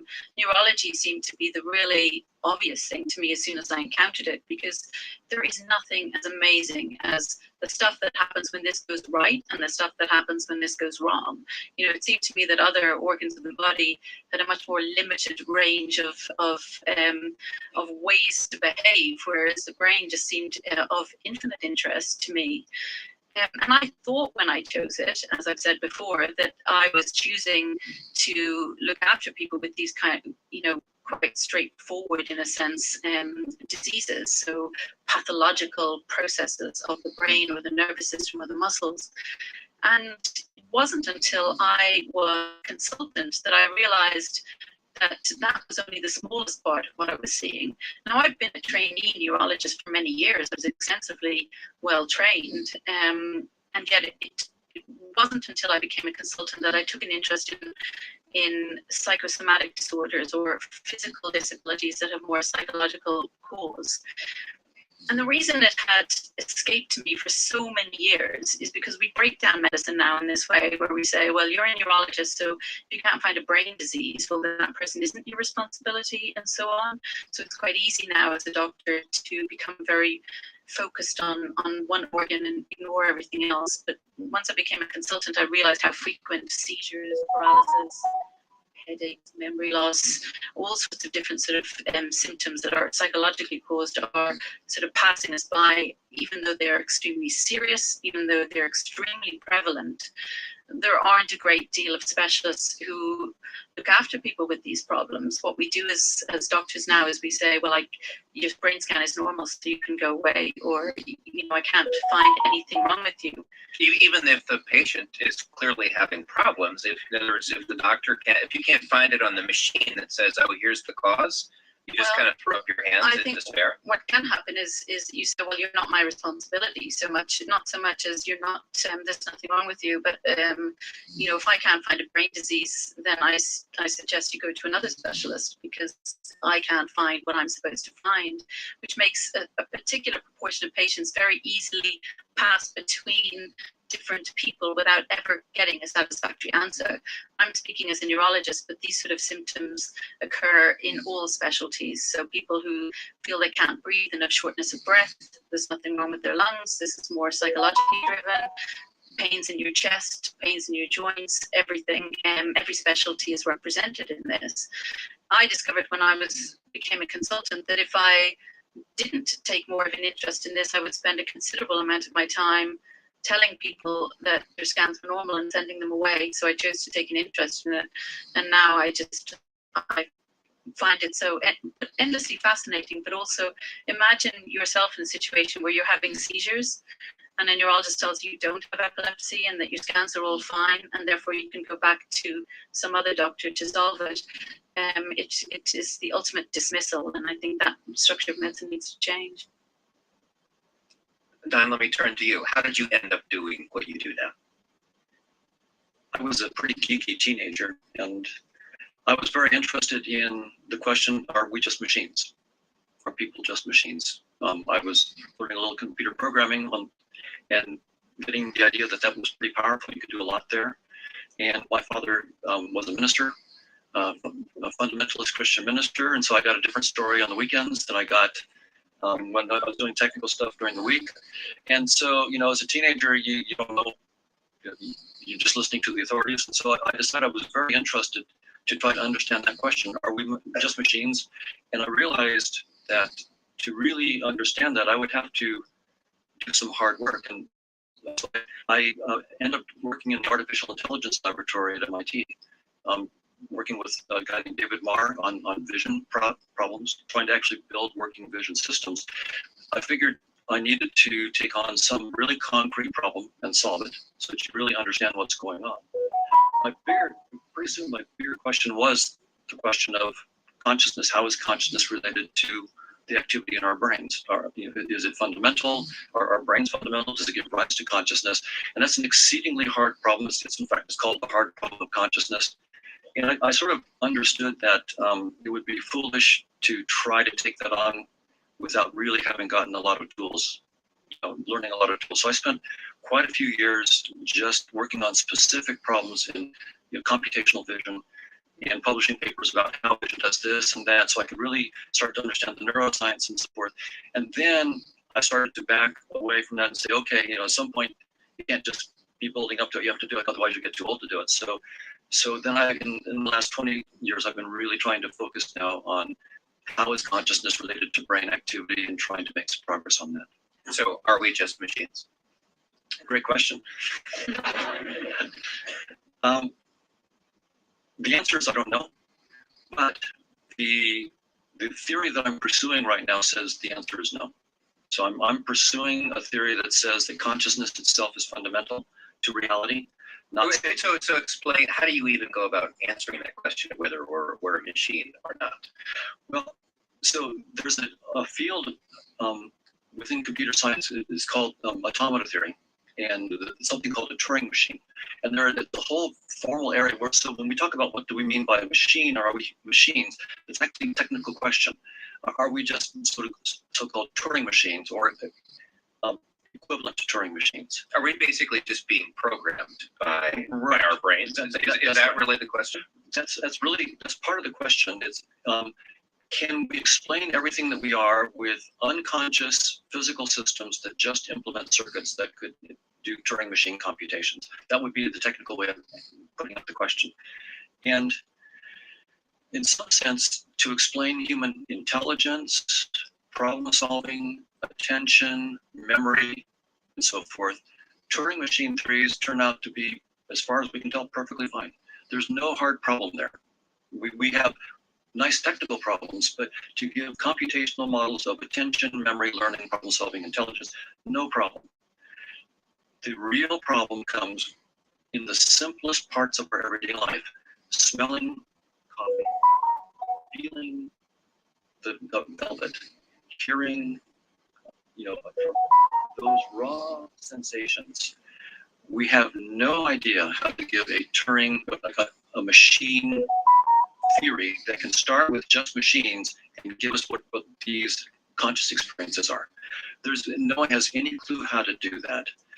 So the things that you would have thought were hard, like intelligence and so forth, turn out to be nice technical problems, and we're working on mysteries. Just smelling coffee is a mystery. And right now we have no computing machine theories that can start with just unconscious ingredients that compute and give us the smell of coffee as an experience. So that is a showstopper for the field. It's not only do we not have any theories, no scientific theories, and that's a weird thing. We have no scientific theory that can say for any particular sensation, like the smell of coffee, that this is the kind of activity in the brain that is required to cause or is that experience of the smell of coffee. And here's the principled understanding about why that brain activity is the smell of coffee. We have nothing close to that. In fact, we have no remotely plausible ideas. It's not just that we don't have any theories. There is nothing intelligent that we can say about that right now. There's nothing on the table. That's why we call it the hard problem of consciousness. The quote unquote theories that are out there are believed by the person who poses the theory and their graduate students. And that's about it. you've just confirmed for me what I always think. I'm going to be unnecessarily flippant, which is stop trying to create AI machines to be doctors and fly airplanes, and get one that cleans the bathroom and does the ironing. Then you'll actually impress me. Right. The stuff that we think is really easy, the common sense, everyday stuff, turns out to be really sophisticated. And stuff like playing chess and doing, solving certain math problems turns out to be relatively easy for the computers, even though it's hard for us. So, Suzanne, does this kind of this question that I guess what's often called the mind-body problem, sort of trying to reconcile, what's happening in the brain and sort of, how does that connect to, the mind? Do you think about that kind of stuff in what you do in your clinical practice in neurology? Yeah, I suppose I do think about it, but I think about it with frustration, if anything, because I think that, again, it's sort of, we're desperately trying to map this kind of connectome, understand how everything connects to everything else. But it's, what we have is a lot of people whose brains aren't working, and to extrapolate from that sort of how we do normal things to how we manage a situation when it isn't working just seems like there's miles between those two things. So I think that neuroscience has just been unbelievably exciting in the last 20, 30 years. But I'm at the coal face, and I sort of feel slightly, and I think that's why I'm a bit more pessimistic, is I'm at the coal face, and these things are all really fascinating. And I think that people sometimes get the impression that, well, now I can go to my doctor, and my doctor will do an MRI scan, and then they'll know what's wrong with me. But it's just so not like that. And I guess I think it's clearly very exciting. But I personally, for my patients, am feeling the benefit of it yet. So I suppose I feel a bit pessimistic in that sense. So, but I guess the larger question is there a biological substrate to everything that happens in the mind, to those brain disorders that you are dealing with? I mean, if we were sophisticated enough, if we can drill down far enough, are we going to be able to find the underlying physical cause? I believe that we can, and I believe there is a biological substrate for consciousness. I don't want to get into talking about consciousness because I'm terrified of what mistake I'll make, but basically I do believe these things all have a biological substrate, and I think we're already at the point where we can start demonstrating biological differences in the brains. So I've been talking about people who have things like paralysis, for example. Their legs, there should be no reason that they can't move their legs. The pathways are intact. You can demonstrate that, but their perception is that they cannot move their legs, and that becomes a reality. What we can do now with some of these sort of more high-tech investigations is we can show differences in the ways that these people's brains are connected than people who are perfectly well, or very importantly, people who are pretending to be paralyzed. Because if we're talking about reality, the big problem for my patients is that people believe that if I say that everything is working fine and you can move your legs, and you tell me you can't move your legs, that's because you're not really paralyzed. What we can do now is quite clearly show that there's some substrate in the brain that shows increased connectivity between the emotional part of the brain and, say, the movement part of the brain in people who have these sort of psychosomatic paralysis problems. It doesn't prove anything at this point. It shows the difference. It shows that there is a substrate, that there's something happening differently in people's brains who have these disorders. Can you explain that? So why would sort of this emotional part of the brain, this emotional response, trigger this feeling that you are paralyzed? Well, I think why wouldn't it? Because, I don't want to get Freudian because that's not my take on it, but I still have to think there's some quite interesting quotes in Studies in Hysteria where this was discussed. And in Studies in Hysteria, they say, if an idea can trigger a movement, then why shouldn't an idea prevent a movement? I haven't quoted that exactly correctly. But yes, if an idea is what makes you move, then why is it not possible that if you believe you can't move, that you can't move? We've all stood on the edge of a diving board or something equivalent and tried to force ourselves to jump and found ourselves paralyzed and unable to do so. If you start thinking now about walking, we walk automatically. Movements are automatic, and we don't think about them at all. The minute you start thinking about them, they change. Nothing was as bad for my tennis swing that when someone tried to change my grip, suddenly my arm, I'm aware of everywhere it is in space, and so fact that an idea can change your movements or even stop you moving, I don't think that's unusual at all. It's unusual, obviously, for it to get to the extreme that you can't move at all. Not as unusual as you think. But it's so interesting because, I mean, our operating assumption is that the brain is what generates our mental experience, right? But you're saying it works the other way too. Well, the problem is that the brain cannot be trusted, and that's the thing. We do not have control over everything, as much control over everything that's happening here. And there's much more kind of top-down processing happening than 50 years ago or mid 20th century. We thought everything was just we're recording like a video recorder or taking pictures like a camera. We now know that's completely wrong. Things are coming in and then they're being processed from up here, so that we're constantly altering our experience of the world, and we're all doing that slightly differently. So I think that that's what people kind of don't realize, how much impact I have on my experience of the world. But the minute you start thinking about it, it's so obvious. If you're in a room and your sort of ex-boyfriend comes in with his new girlfriend over there, that's all you can hear. No one else can hear that, because that's not the thing that's interesting them. So I think physiologically, there's examples of these sort of ways that we're altering our own experience of the world around us all the time. And we only become aware of them when we really think about them. So Don, from a scientist's perspective, how do you put that in your model? I mean, this idea that the mind can actually cause, have all these physical manifestations. Well, I agree with Suzanne that we've found a lot of so-called top-down influences, that you're building models in the case of visual perception, for example. You're not just simply taking a picture of what's out there. You're actually building models, and you're using the data that's coming in through your senses to refine your models. In neural terms, the pathways that just feed forward the data from the eyes up to the brain are actually smaller than the top-down feedback pathways. They're even bigger. So there's a whole field of predictive coding, where we're making these models, we're predicting what we should see, and then we're just checking against the data that's coming in.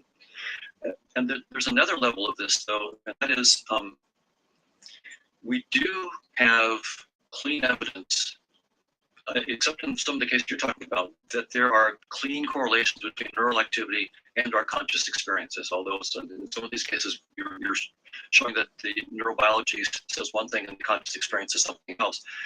But there are all these correlations, and in the researchers in my field look at those correlations. We call them the neural correlates of consciousness. We're trying to look for the neural correlates of various kinds of conscious experiences.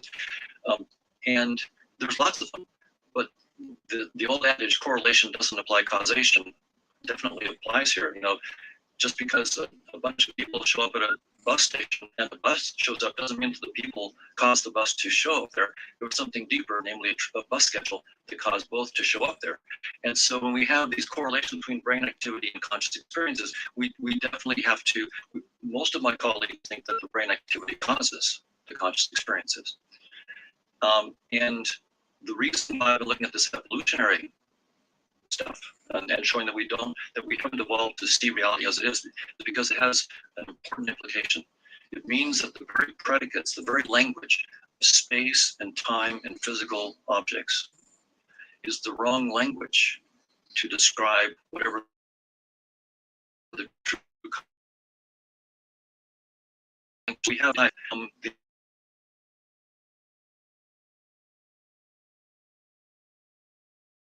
interface, but it's just a fiction. Just like if you drag your icon to the trash can, you might say, well, the movement of the icon to the trash can caused the file to be deleted. And that's fine. That's a nice fiction for the user interface, but it's strictly speaking false. The icon moving on the desktop did nothing. There's no feedback from that into the computer. So we have all these correlations between neural activity and conscious experiences. And I've concluded the reason we can't figure out how brain activity causes conscious experience is because it doesn't.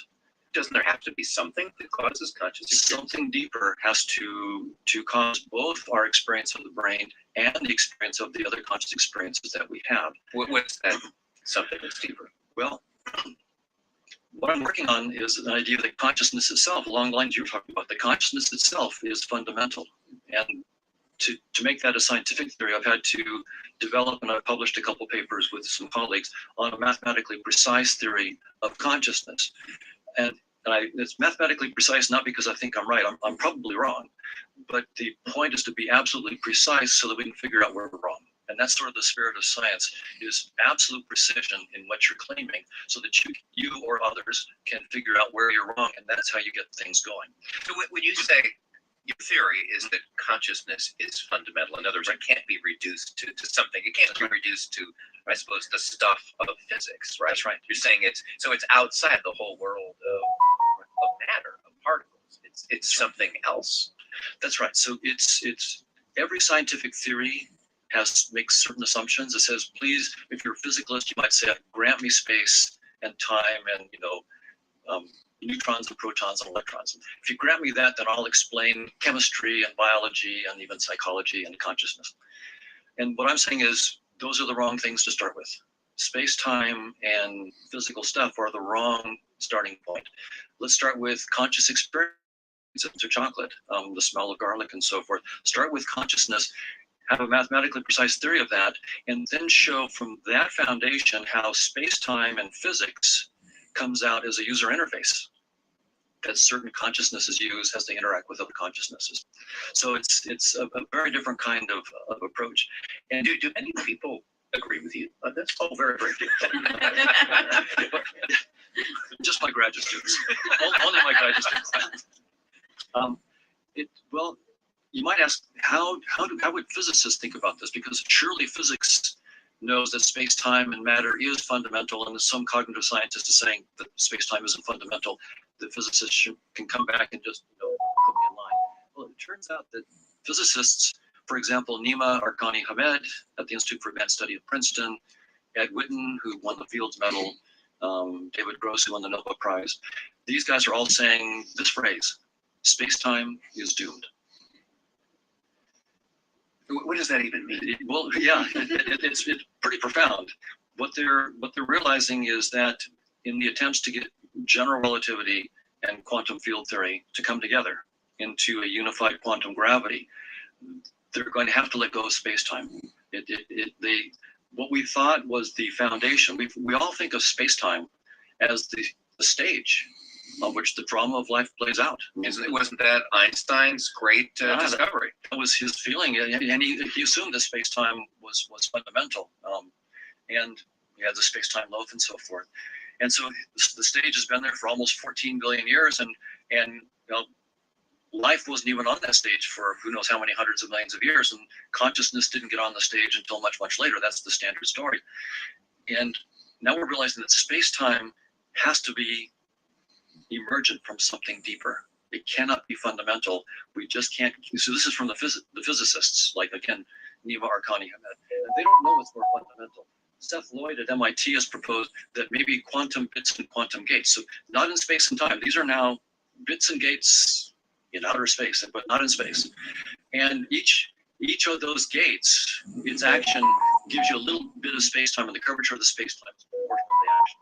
Anyway, they're trying to start with something that's not physical, it's abstract, and then show how you get space-time emerging from it. I'm up to the same thing. I'm saying, let's get a mathematical model of consciousness on its own terms, not inside space and time, but rather as the author of space and time. But you're saying consciousness precedes space-time. That's right. Consciousness precedes space-time. It's not, so the space-time that you're perceiving right now is not a stage that you're in. It's a data structure that you're creating right now. You create space and time. You create all the stuff that you're seeing. When you close your eyes, you make it go away. Okay, you're kind of blowing my mind. Yeah, right. Yeah, so right. Are you saying consciousness was there before the Big Bang? Yes. This is a big one.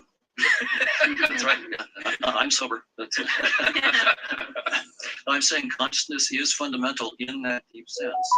And to make this thing work out, what I have is, so the idea is that the ultimate reality then is a big, vast social network of what I call conscious agents. So we have an infinite network of interacting conscious agents, like I'm interacting with you, you're conscious agents. We're interacting, we're having a discussion, I'm saying that's this huge social network is the fundamental reality, and it turns out that's really nasty because dynamics on graphs is really fairly recent math. It's really, really hard math. So that's what we're working on, is dynamics on graphs is that. And then if you look at big data right now, like big data for social networks, Facebook, Twitter connections, and so forth, and you try to visualize hundreds of millions of people interacting and so forth, how do you visualize all those social connections? It turns out it's overwhelming. You need visualization tools. That's what evolution gave us. What we call physical world is a visualization tool. Space is a really dumbed down visualization tool, and physical objects are visualization tools that we use to inspect this vast infinite network of social interactions between conscious agents. But aren't there actual real objects out there independent of our subjective experience of that? I mean, you know, if there's a bus barreling down the street, if I step in the middle of the street, it's, you know, I'm going to get knocked over. If there's a mosquito buzzing around me, it, you know, and decides to bite, I mean, are you saying the mosquito's not really there? Right. I'm saying that the bus exists only when you perceive it. But I have to be very careful. Something exists independent of your perceptions, namely this vast social network of conscious agents. When you interact with that vast social network of conscious agents, what you see is this dumbed down description that we call buses and so forth. So we have to take our perceptions seriously. I don't want to step in front of a bus for the same reason I wouldn't take that little icon on my screen and drag it to the trash can carelessly. Suppose it's, you know, it's a book you've been working on for 3 years. If you drag that to the trash can carelessly, you could lose 3 years of work. So I take that icon very seriously, but I don't take it literally. Take it very seriously, but I don't take it literally. And shaped us with symbols designed to keep you alive. You have to take them seriously. They're there to keep you alive. But that doesn't allow us, or doesn't entitle us, to also take them literally. So we have to take them seriously, but not literally. And that's what evolution has done. So so this whole thing is not the truth. It's a dumbed down graphical interface that allows us to inspect this vast social network, which is the reality. And so for this whole thing to work out as a scientific theory, what I have to show is all the dynamics on the graph of interacting conscious agents, and then show when I project that back into a three-dimensional interface, I get back general relativity, quantum theory, evolution by natural selection. I have to get back all of current physics as the limiting bounding case of this more general dynamics when I project it onto our simple little interface. So our science has been on the interface. We haven't stepped into reality yet. Okay, so Suzanne, I have to have you, John. I'm way out of my depth. I'm not going to ask you to comment on the nature of I'm quantum taking it on. physics here. I don't have a clue what he's talking about. But this is essentially what my mind finally started thinking about, which is, okay, so when we're born, our brains basically have a sort of, they're very, very plastic. So, you know, that's why sort of we can learn any language at all that we want when we're born. But if I'm born in Japan, very rapidly our brains lose certain sort of abilities. So you can't say certain phonemes if you hear Japanese all the time, because they're not necessary for you. And then it becomes harder to learn Japanese as you get older and so forth. So we're born with these brains that are infinitely plastic and are influenced by our immediate environments. So why then, you know, if I took someone from an island who'd never seen a bus and asked them to draw it, they draw it the same. You know, why, if these aren't, you know, if these are constructs, why are all the constructs the same? Well, as members of the same species, we share a very similar interface, and so we're going to do things in a very similar way. But evolution is actually playing with our interface. There are people with synesthesia. Mm-hmm. So, for example, there was a guy named Michael Watson. Everything that he tasted with his tongue, he felt an object in three-dimensional space with his hands. So mint was tall, cold, smooth columns of glass, and he could feel it. Angostura bitters was a basket of ivy, and he could feel all the leaves, put his hands in the basket, and so forth. For every single taste, he would create a three-dimensional object with a surface texture and a temperature. So he was using physical objects as an abstract data structure for something that doesn't resemble physical objects. Yeah, so that's just to connect. That's just how your brain is connected. So, you know, most of us won't have those two bits of brain talking to each other so freely, and people with synesthesia have connections between bits of the brain that associate different sensations. So that's sort of, that's easier to explain. But I recently went on a holiday to a weird place where I saw an animal called a Cusco. I'm probably even calling it the wrong name, but I saw it the same as everyone else there. Now you might say evolution has created us all the same, but it didn't tell me what that animal looked like. I believe that there is a hard, unchanging. I don't trust my brain. I know my memory is not reliable. I know my perceptions of reality aren't reliable, but I trust that certain hard objects are a certain shape. We all see them a bit differently. So you think you don't that, have to have seen a bus, that bus and I really show it is to you and ask you to draw it. Find it. There must be someone's never seen a bus somewhere. Find them and ask them to draw. Show them the bus. They don't know the name of the bus. They don't know what the bus is for. Ask them to draw the bus. I believe they will draw the same bus that I draw.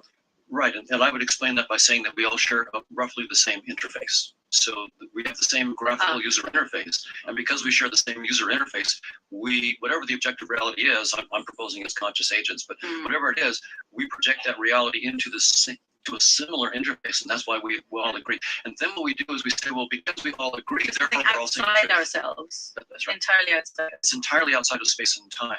Now you can ask the physicists about this. Do they actually think that physical objects exist and have specific properties like position, momentum, and spin when they're not observed? And the technical question is to ask, is local realism true? Realism means that these properties like position, momentum, and spin exist even when they're not observed. They have definite values. And locality means that they have influences that propagate no faster than the speed of light. And we have tested whether local realism is true over and over again, and it turns out it's false. So this is independent of whether quantum mechanics and general relativity are right or not. Local realism is false.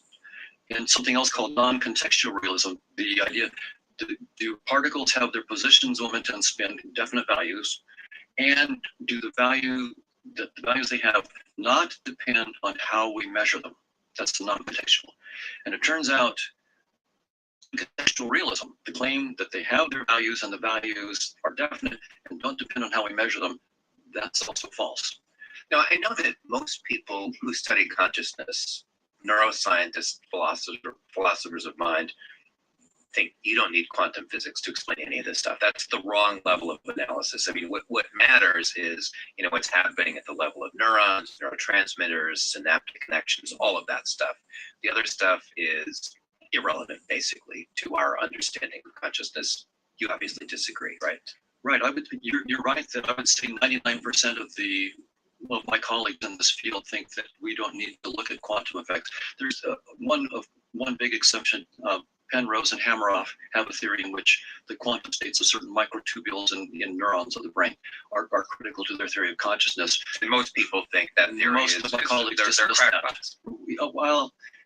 Well, they're not willing to say Penrose is a crackpot. Penrose is not a crackpot.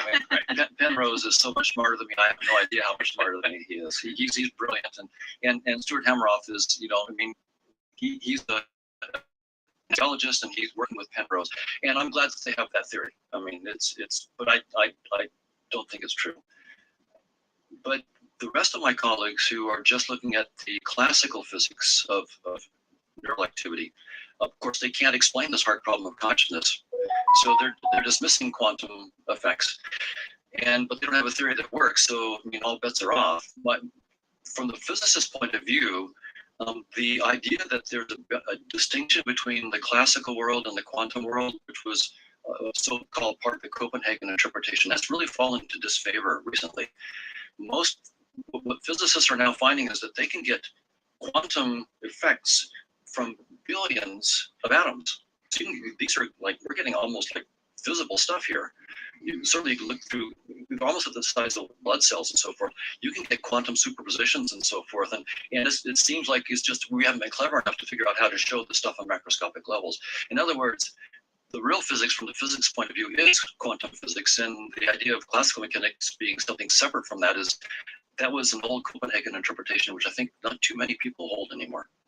So I want to come back to the question that's at hand here. What is real? What is reality?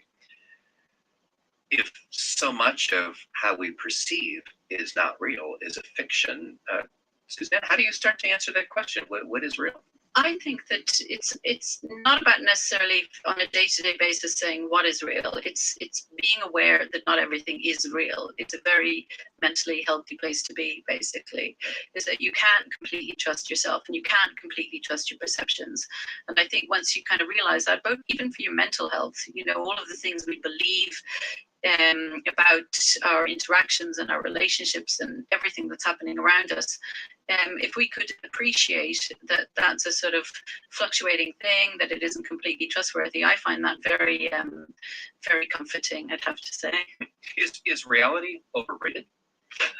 I think you're just generally better to have be a little bit skeptical about what's going on around you, because I think people put a great deal of trust in paying attention to certain physical sensations, or paying attention to believing that their point of view is right, and being aware that their point of view is actually subject to all this processing that's out of their control is actually quite a nice thought. You think, okay, maybe I'm wrong about that. Don, should we care that much about what is real? I care about it a whole lot. And I can understand people who would rather not, but I think everybody has their own thing. I mean, maybe my fictional universe is actually kind of a nice place to be. Yeah, it could be very comforting. I'm an admitted geek, and so maybe that's why I'm interested in it. But I think that reality, the position of reality is maybe seen by a concrete example. If you look at your face in the mirror, all you see is skin, hair, and eyes.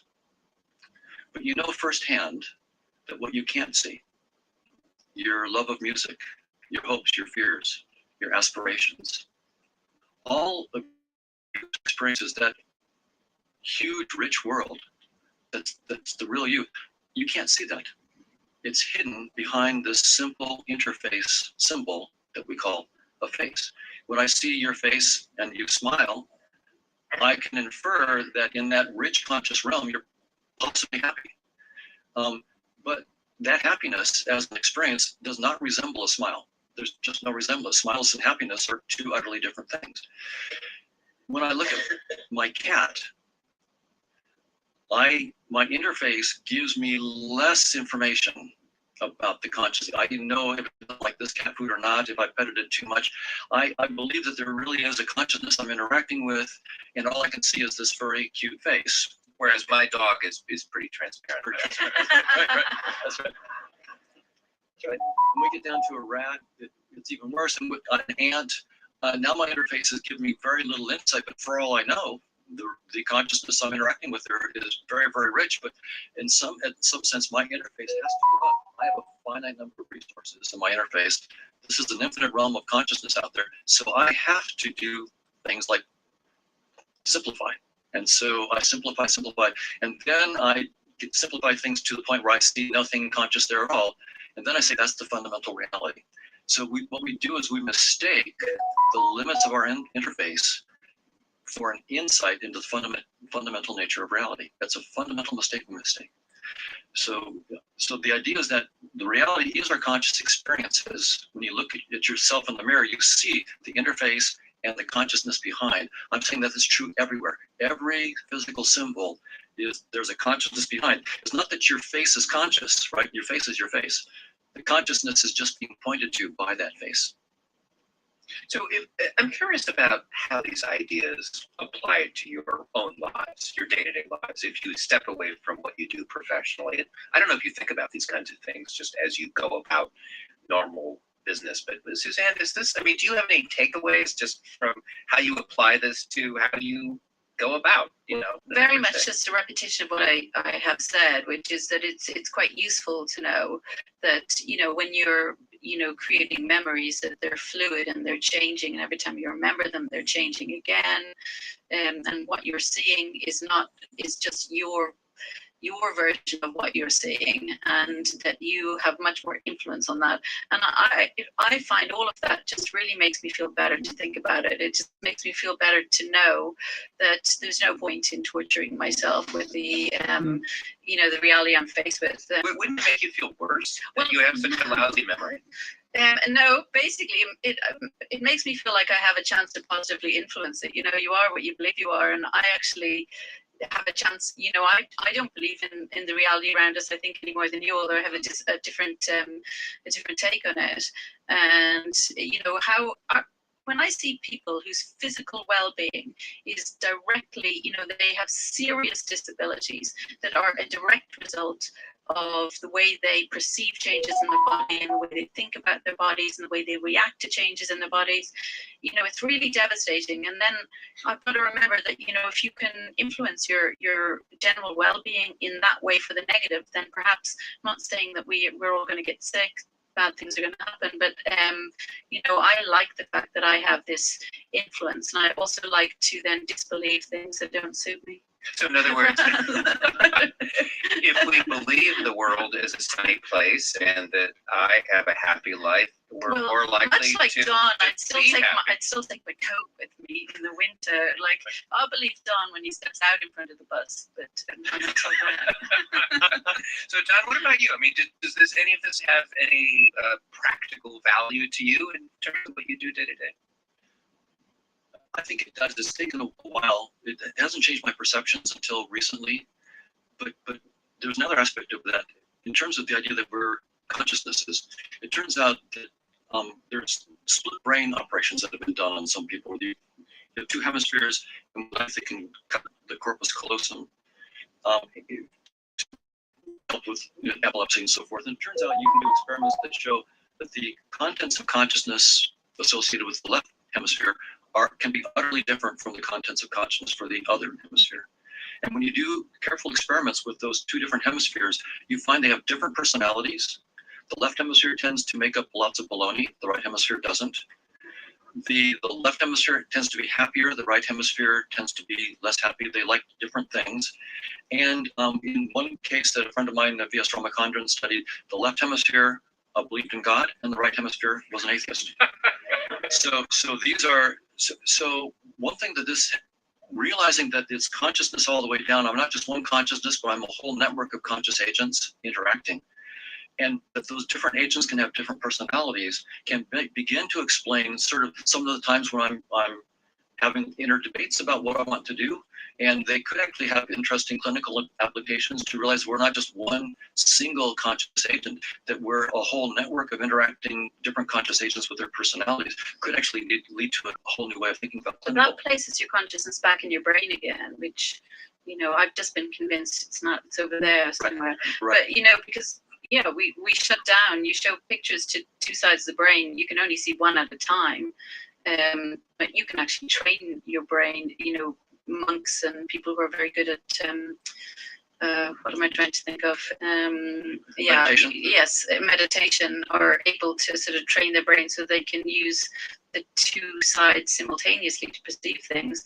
But all of that just places everything back in. Consciousness is a substrate of my brain, which is where I stand. Right, and I think it doesn't. So in the following sense, once I have a graphical tool to look at a network, I can use that tool to play with the network.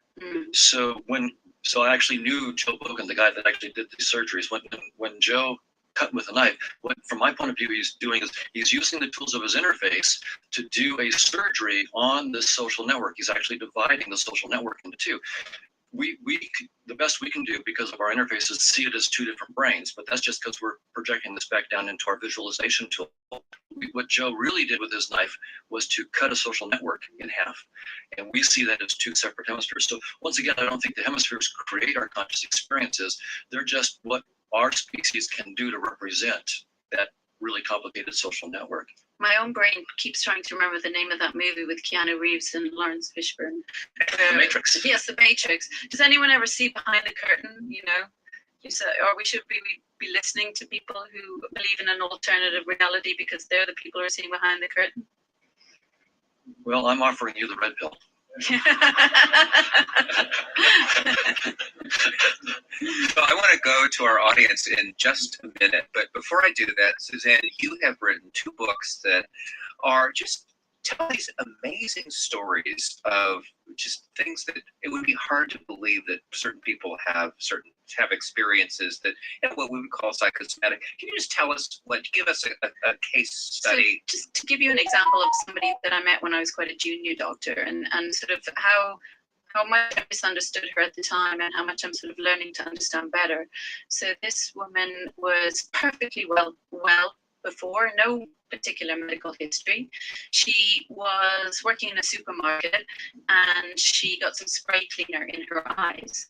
And she got immediate first aid. People washed out her eyes. She went home. Her eyes were very red, very inflamed.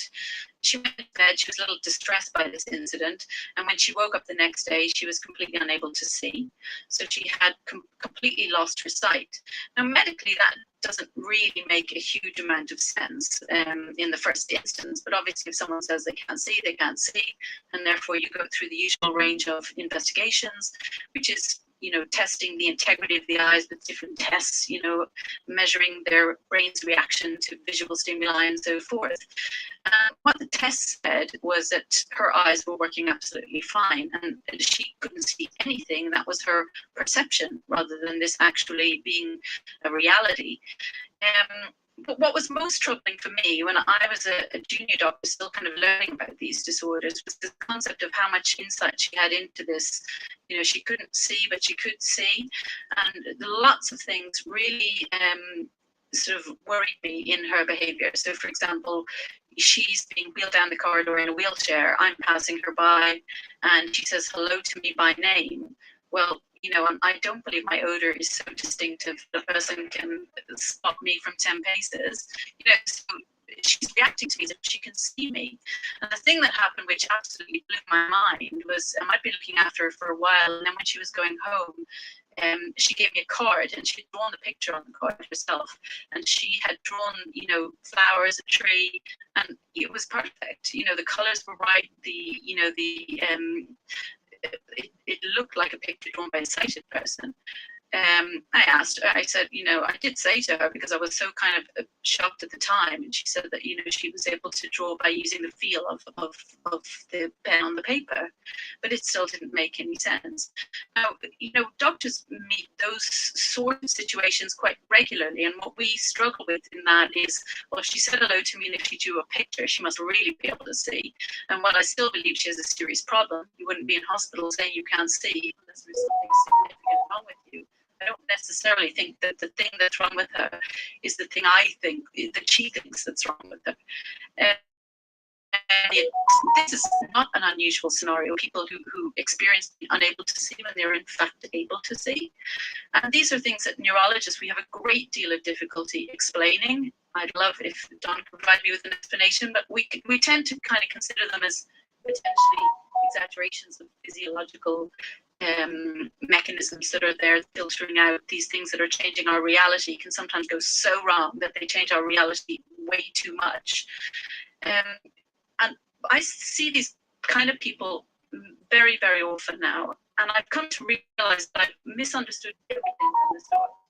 You know, that the reason she was able to say hello to me in the corridor, the reason she was able to draw the pictures, is because there is an absolute dissociation, an absolute split between her ability to see and her knowledge of how much she can see. So if, let's say, for example, you were deciding you're going to sue the supermarket and you're going to pretend you went blind because of an accident, you would walk around bumping into things with your white stick, bashing it on the floor. You know, this woman had a massive separation between what she could actually do and her experience of what she could actually do.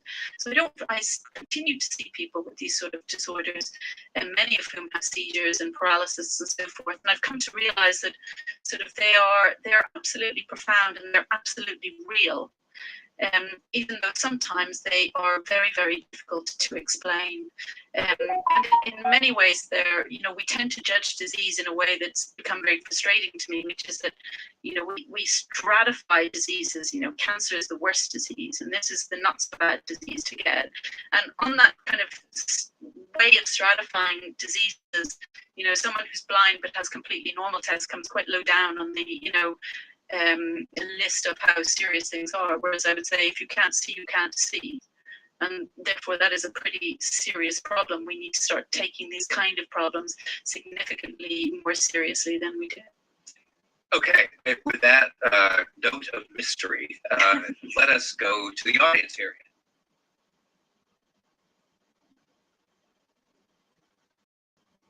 Right. So the goal is to have a falsifiable theory, and a couple of the predictions that this whole approach make are quite strong.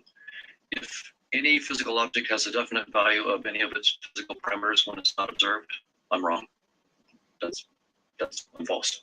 If any physical object like a proton has a definite value of any physical dynamical property like position or momentum when it's not observed, then I'm wrong. So we can show definitely that any physical object has a definite value of a physical property when it's not observed, I'm wrong. If we can show that anything within space and time has genuine properties, I'm wrong. So those are two clear predictions that fall out of this that are falsifiable.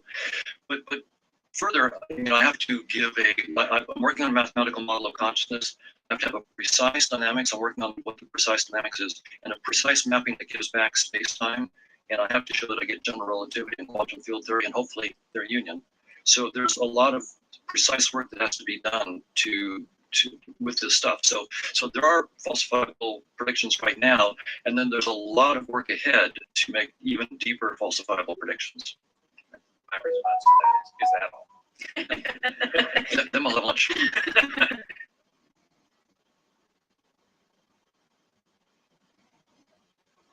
I consider hallucinations to be something that one sees that isn't really there, as hard to say. So I see, for example, our brain can create hallucinations. I would see a lot of patients with epilepsy, for example. So that's when your brain kind of fires autonomously outside of your control. And if you get a big burst of electrical activity in a part of your brain that controls certain aspects of vision, etc., then you will see very faithfully things that aren't there. So I believe that hallucinations are manifested by reactivating connections in the brain that produce this feeling that you are seeing something or smelling something or hearing something that isn't there. I'm not sure that certainly explains hallucinations in the electrical sense in people with epilepsy. I don't know that I fully understand how all hallucinations are generated, or rather, I'm 100% sure I don't fully understand how all hallucinations are generated.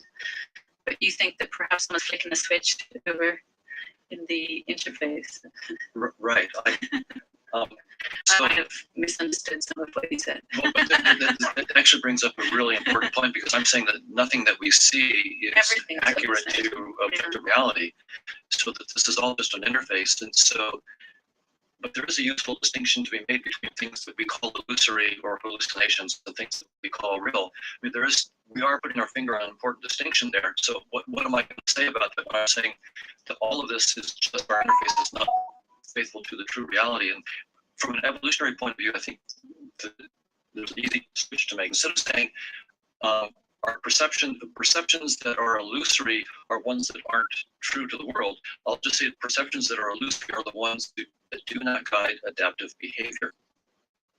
Right? That's the evolutionary point of view. Does this perception guide adaptive behavior? When I am on a drug that makes me think I can fly, and I jump out a window, that turns out not to be adaptive.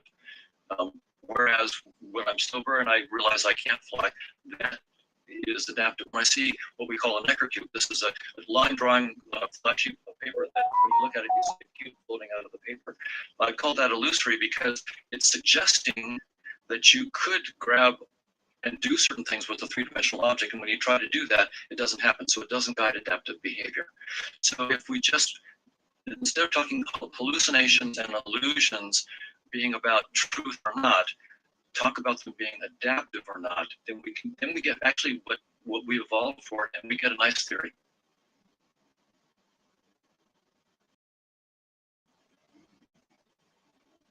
I think that this approach, where saying reality is this vast network of interacting conscious agents, and it's not space and time, it does break down a barrier that has been there between science and religion in terms of things that people in religious fields have been talking about. I'm saying we could actually get mathematically rigorous models of what we mean by consciousnesses. Even it turns out in this theory, when conscious agents interact, they create new, more complicated consciousnesses. And so you can take very simple consciousnesses, how they interact, and mathematically new, more complicated consciousnesses emerge, and this can go up to infinity. That means I have a mathematical model in which I can actually talk with precision about infinite conscious agents. When we're talking about infinite consciousness, and now we're talking about the kinds of things that some spiritual traditions are interested in. For the first time, I can actually have mathematical precision on this. So what I would look at consciousness, I mean, that's the word for God, right? For some traditions it would be, but I can now have theorems and proofs about that. By the way, I'm not saying my theory of God is right. It's just the first precise theory we've ever had. So, and that's the point. Of course, I'm probably wrong, but the goal is to be absolutely precise. We can now launch a science, the science of infinite consciousnesses, and start to study their properties. How many of them are there? Are they omniscient? Are they omnipotent? Are they omnipresent? These are not things we have to wave our hands about. We can prove theorems. And then we can actually, as we do that, study this and then find out maybe where my theory is wrong and then fix it. So the goal is to take these questions, which are the deepest and most important to us. Who are we? Why are we here? What happens after we die? All these things that are very, very important to us. We've been struggling with these for thousands of years, and we haven't made much progress, partly because we haven't been able to figure out how to turn these into precise theories that we can then try to falsify. And that's the whole point, is to get theories that finally are good enough to be wrong. That's what we want. So that's what I'm hoping to have a kind of spirituality where we can actually be wrong and make false predictions so we can figure it out and fix it and then move on.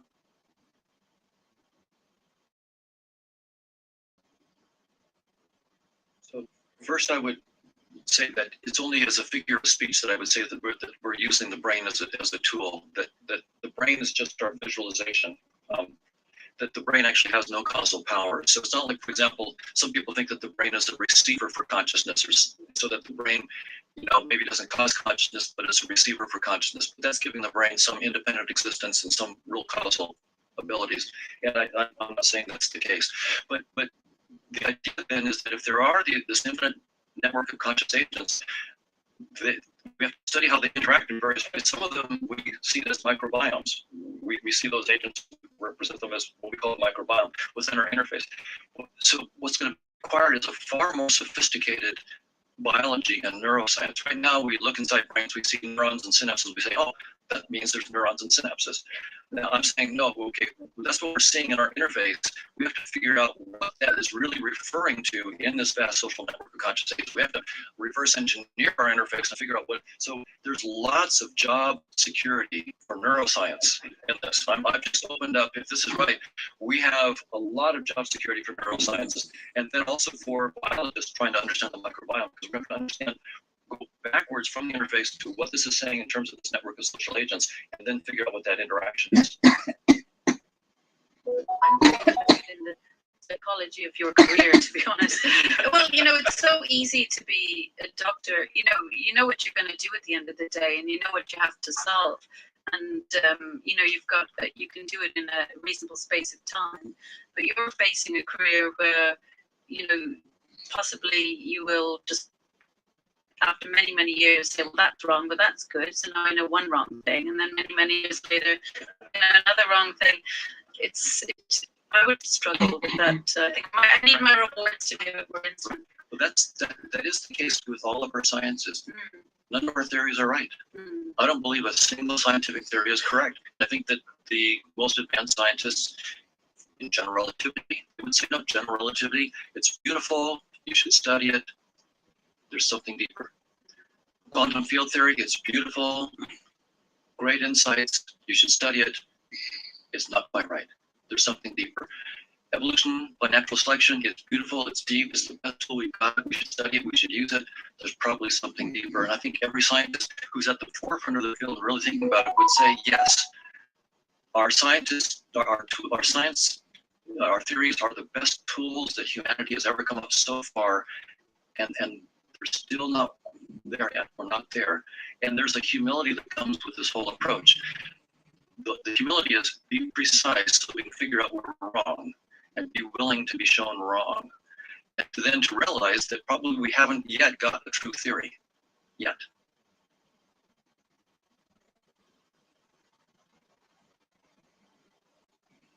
It seems to be that there are communications happening between conscious agents. So part of the dynamics that we're going to be studying is how agents actually interact with each other and how they learn to communicate with each other. And so part of it may be the conscious agents within you talking back and forth. When we cut the corpus callosum, two hemispheres that used to be an intimate connection no longer can talk back and forth, and you get different kinds of behaviors that come out of that. So that's one aspect of it. And I would say another aspect, the evolutionary arguments that I gave that say that we don't see reality as it is, turn out not to apply to logic and reason, aspects of thought. The arguments that I published that actually prove with my colleague Chetan Prakash and others that selection pressures are uniformly against seeing the truth it turns out that they do not apply to logic and reason, to thought. There, the selection pressures are actually not to make us geniuses. Most of us are geniuses at logic and reason, but from a fitness point of view, someone who doesn't recognize that 2 bites of an apple give you roughly twice the fitness payoff, so 1 bite of an apple isn't going to survive very long. So you have to be able to reason about fitness payoffs, not about truth. And so our thinking can be more or less accurate. It could be more or less a useful tool, even though our perceptions, in some sense, are an interface that hides the truth. But there's a lot more to be. I mean, you put your finger on a big research project.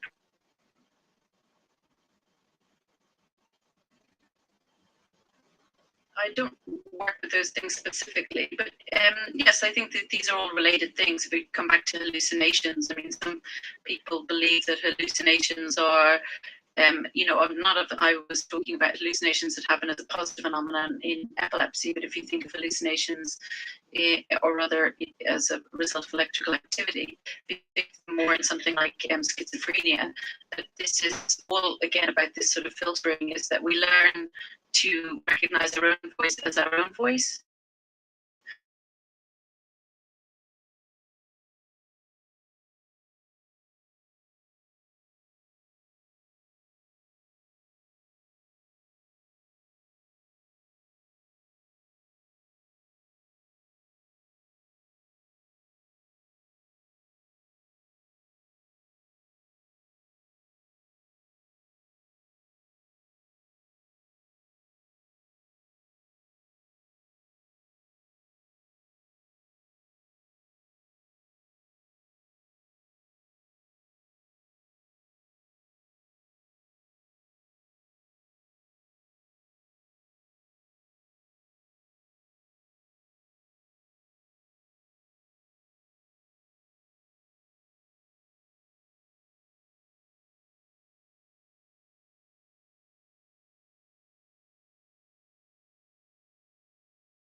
We expect as you go.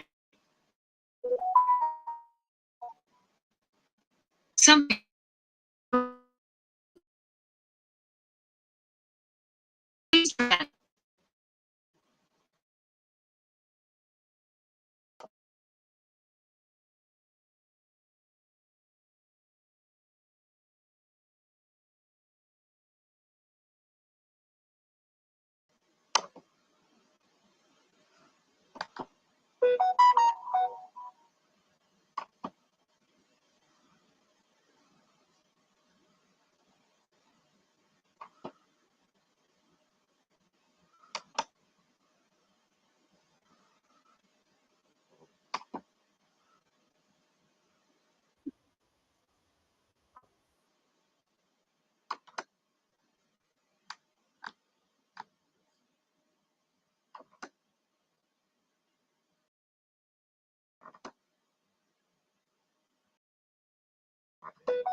What was that?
No, we've got brain infections.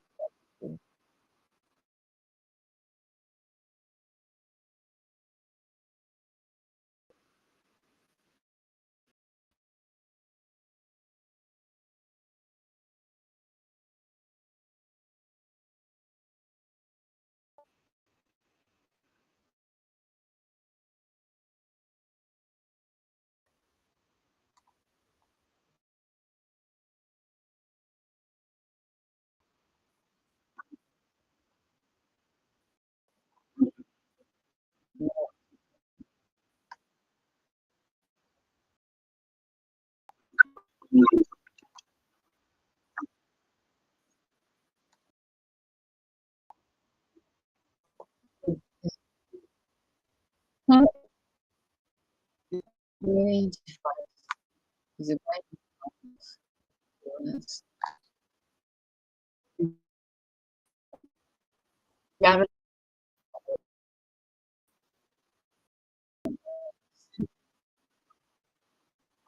those more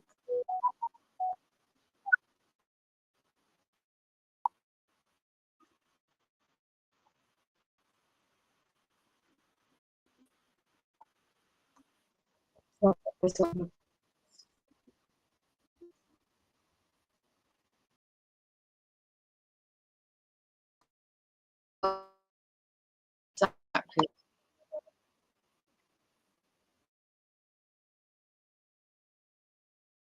voices.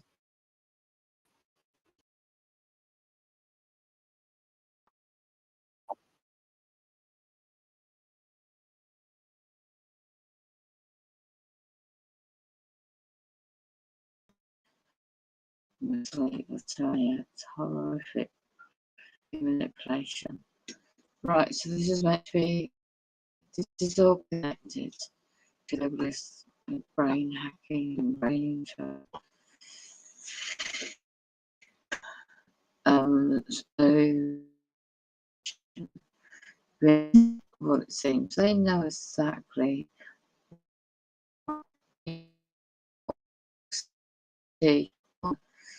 Oh, okay, no scientists, they know about brain face implants. These are part of the bloody team of Freemasons. And they're all distractions. So the manipulation of facts. Educate yourself to look is one of many sites I know of and documents declassifications. They just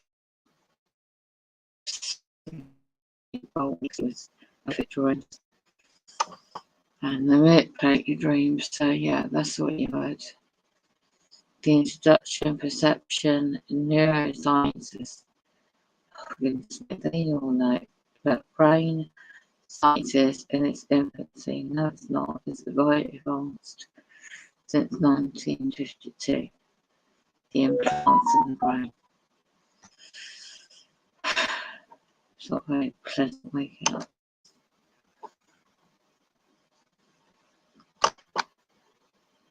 That's what you saw. Right, that's what you heard. And I picked up. These are the one at times.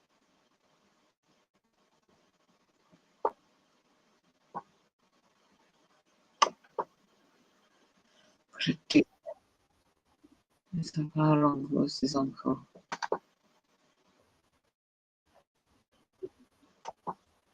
I knew it. It says I have a drink. They must have sparked my drink or something. I put something in the drink because I was sitting there, I was asleep, trying to do a stream.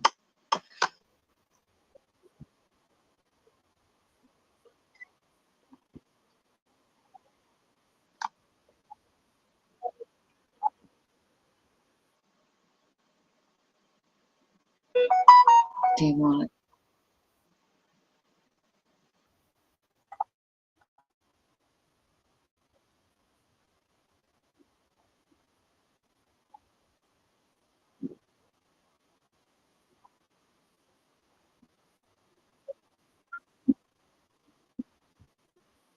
I was playing Peggy Kane about reptilians, experiences, and next thing I know, I got to sleep.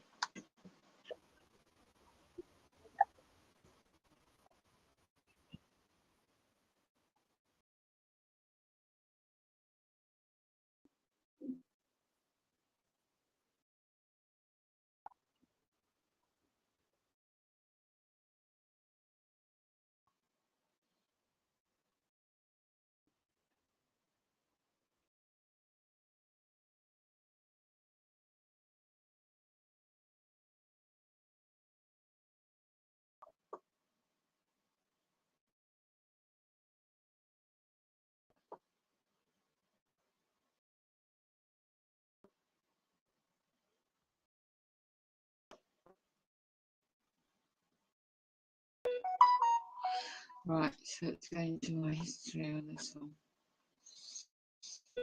It is what I was trying to before that happened.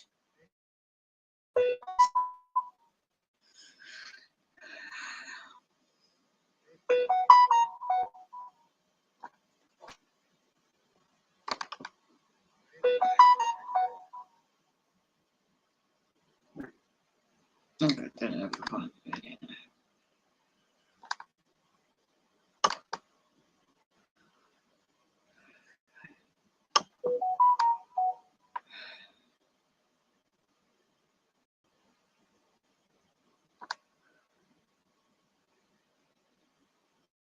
Okay, into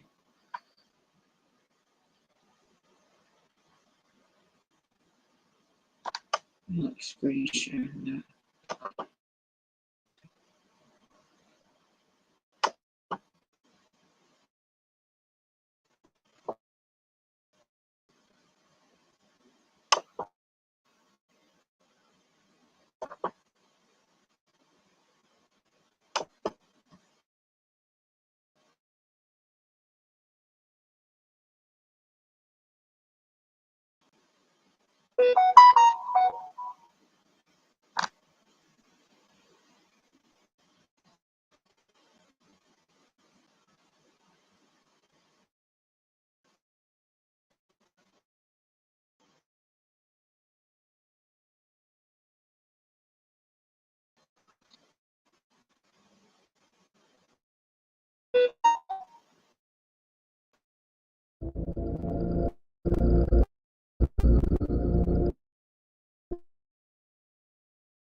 This was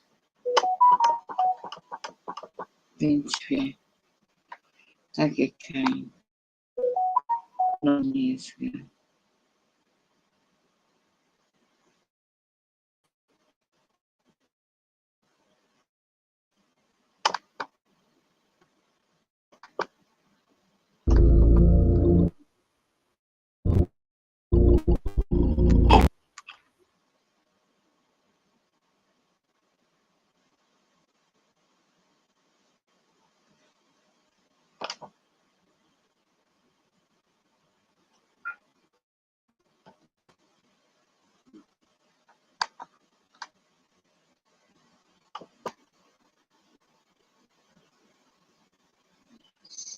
They were screwing things up because they had done it and they hadn't had it. So had the, let's just say, the two, the father and the mother.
Soon comes out to 2nd January 2020. Welcome.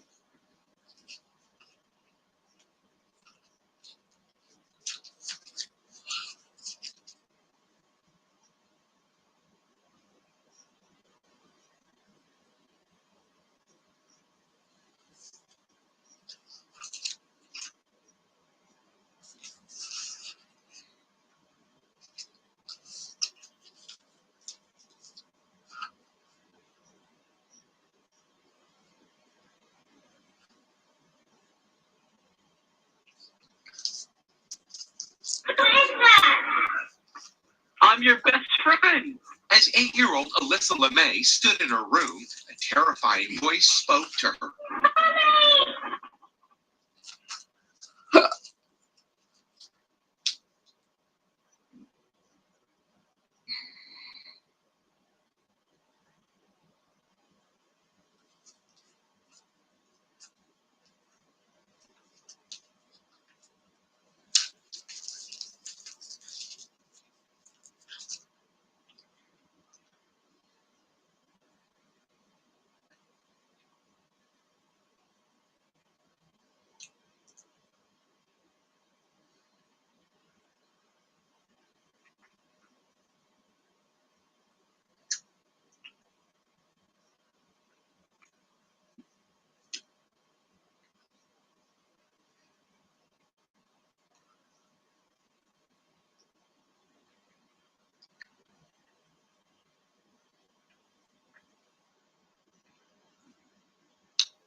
But these projects,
As if times weren't tight enough for the people of Salisbury, things are getting a little bit tighter.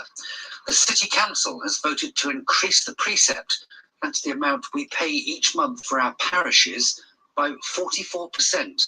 Conservative councillor Eleanor Wills thinks this is wrong. If you're on a low income, every penny matters. We are living in a cost of living crisis, and it is not our job to be looking at ways we can spend more public money and put the bill onto taxpayers. Taxpayers in Band D will now need to fork out £335 a year, an increase of £102.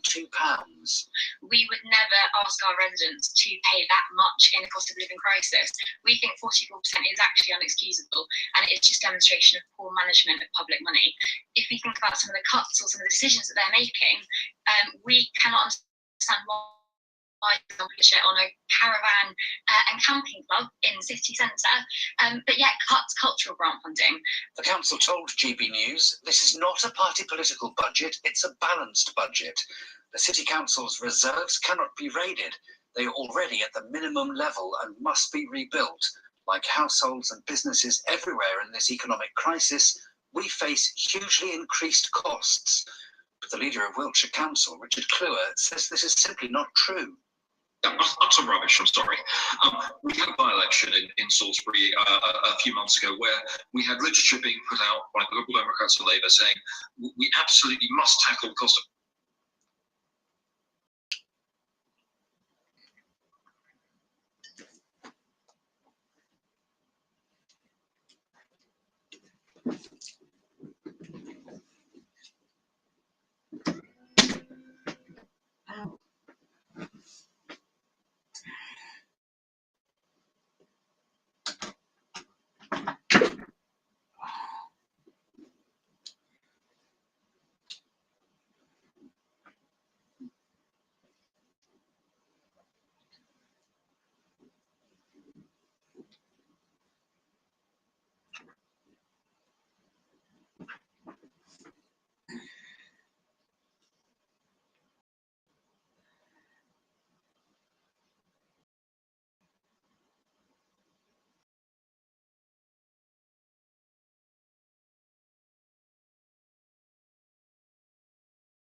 Yeah, so having to come out early to deal with my daughter's situation. Goodness, I did. You know that.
I don't know.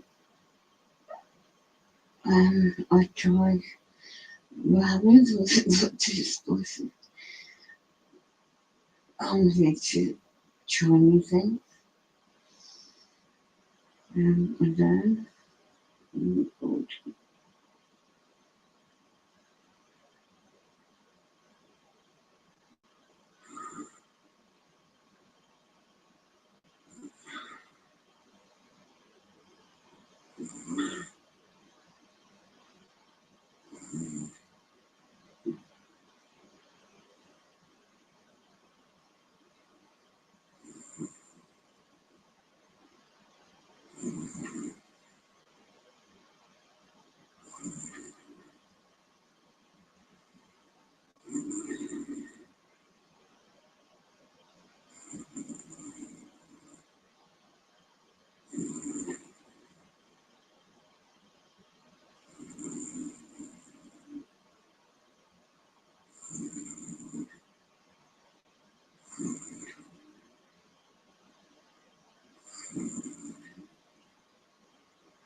big, I can't believe that was it.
And always faithful, always jolly and always outgoing. That always stuck with me. Proper Christmas service, you know. So yeah, and here you are. So I want to just let out and meet people. Yeah. You like to be cautious about people. You have the instinct about it. Got what you might not happen.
This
is what they teach in school.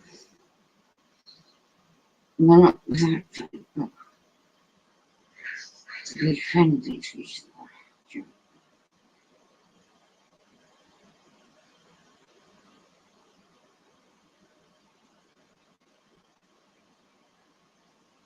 You should talk to them, say that. Oh, you can't open up to it. Okay. And it brought up dreams. See.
No.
Pure manipulation. No. You terrific.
So,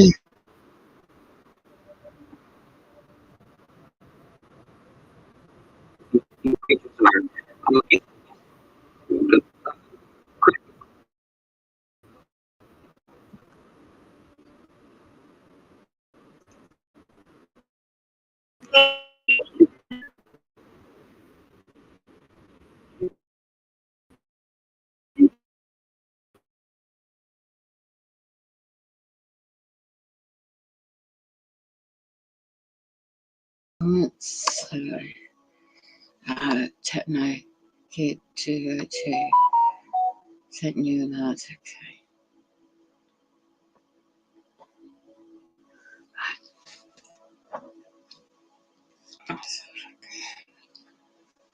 Oh, it's 12 o'clock.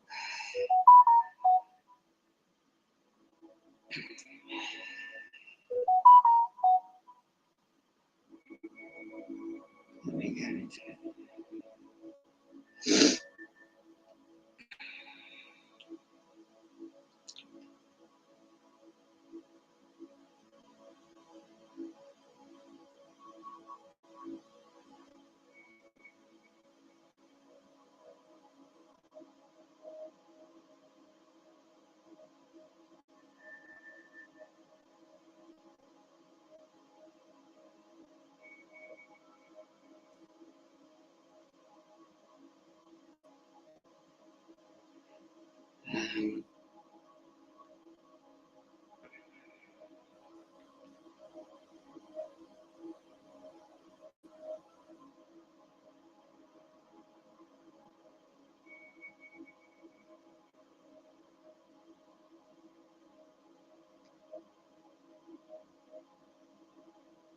So, okay.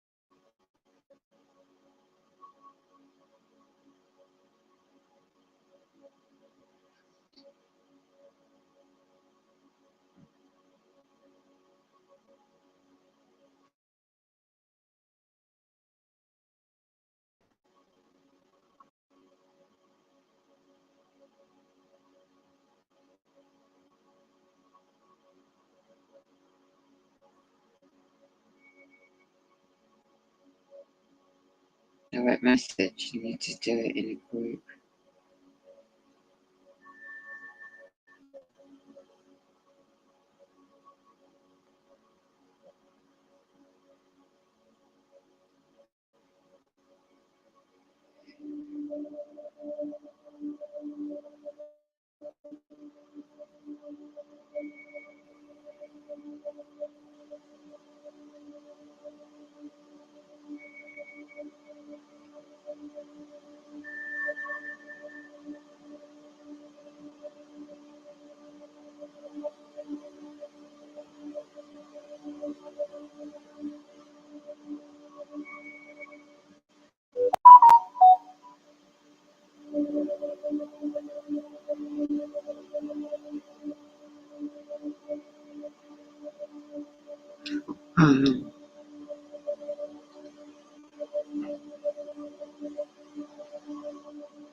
Or going for my glands. How many hours?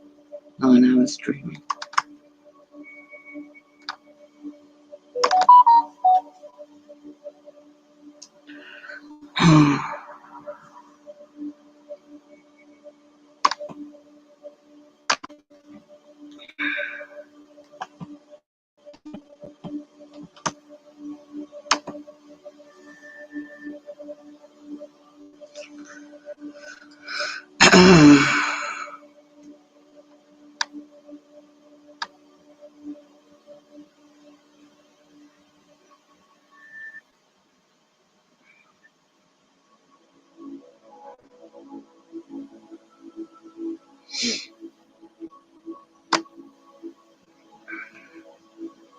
Right, so Techno, I'll just send you a message on Discord. There's a couple of questions you need to answer, and then I can confirm it.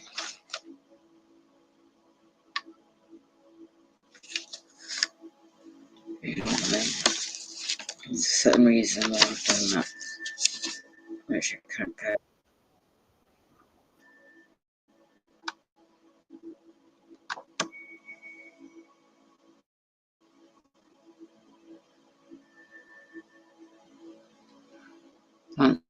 So that might be well. Where's my voice? I'm just hacking my gear. So bear with me, one extra swallow.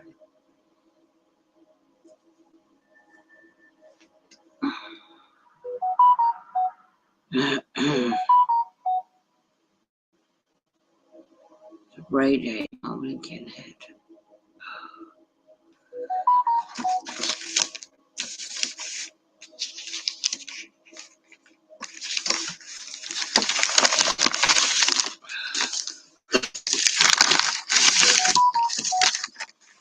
Okay, bloody computer problems.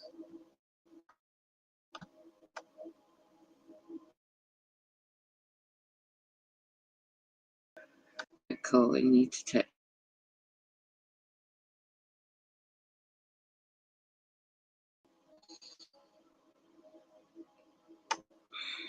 I have a lot of difficulty speaking a lot of the time. It's the radiation. You're awake earlier than me. I never wake that time in the morning. You know, I can help it unless they wake me up early. Yeah, I'm trying to log into my account so I can get into your channel.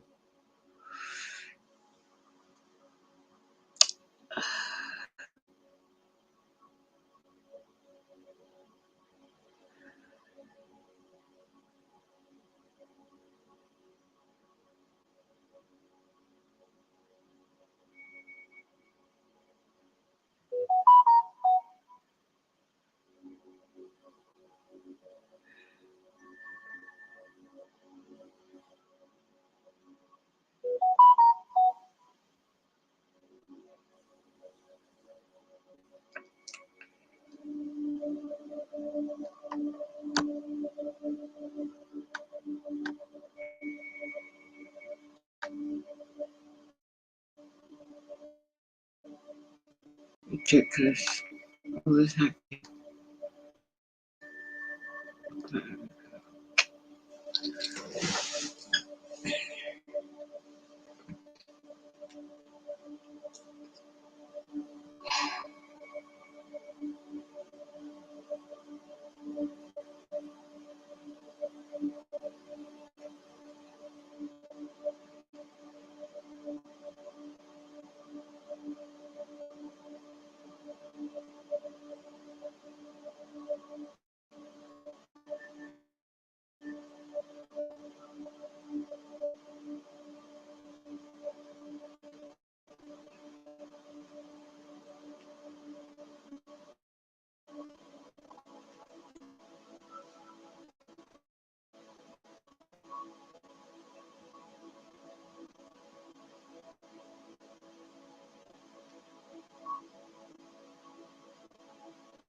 You mentioned in one of your last talks that petroleum wasn't what we thought it was, that it wasn't a fossil fuel, that it didn't come from fossil animals. Yeah. Is it a mineral? Is it a mineral like any other mineral? Is that how it, what would you say? How did it, what's the origin of it? You see, when they first found petroleum, because they were beginning to make motors and needed axles of wheels or railroad trains and all that sort of thing. And remember, trains started in the beginning of the 19th century.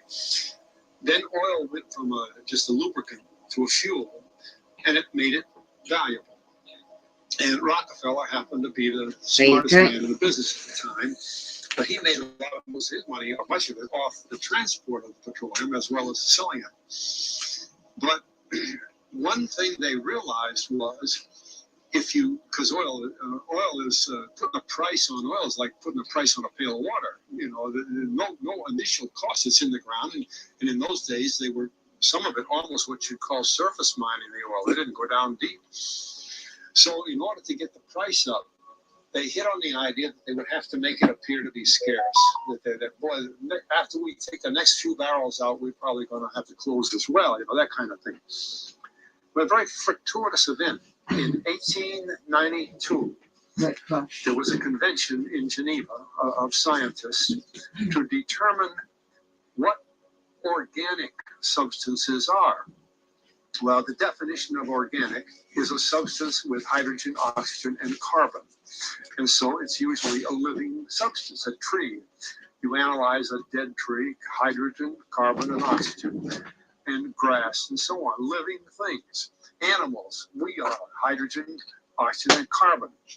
So at this Geneva Convention, Rockefeller took advantage of sending some scientists over who said, petroleum is hydrogen, oxygen, and carbon. Therefore, it must be derived from the spoiling, the rotting of formerly living matter. And playing the game properly, when this scientific convention find oil as the residue from formerly living matter. Well, that makes it a fossil fuel. I don't know why they decided to use the word fossil, but it says formerly living matter, it's fossil. Well, of course, today, and another thing we should know is that there has never been a fossil, a real fossil found below 16,000 feet. And you can't argue at 16,000 is a level line because someplace the ground sinks and so on. But 16 is what the scientists say, 16,000. We mine oil, or we drill for oil at 30,000, 33,000, 28,000 every day of the week. So right there, we ruled it out that it isn't fossil fuel. It's called fossil fuel for the minds of the public to feel that it is an asset that is running out.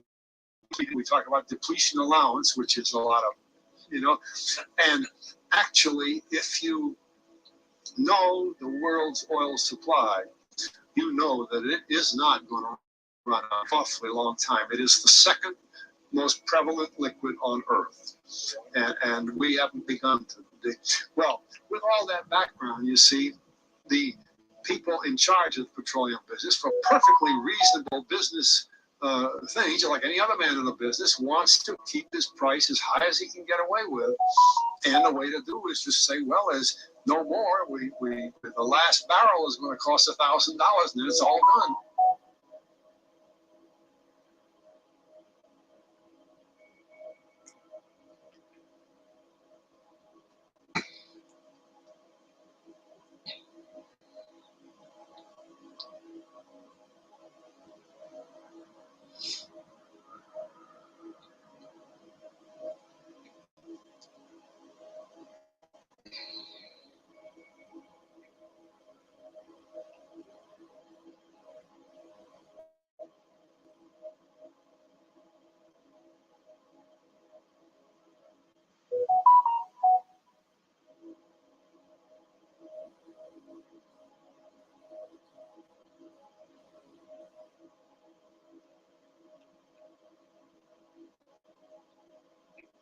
Well, old Elton John seems to be very familiar with Harry and William ideas, especially Harry. He's talking here about Harry.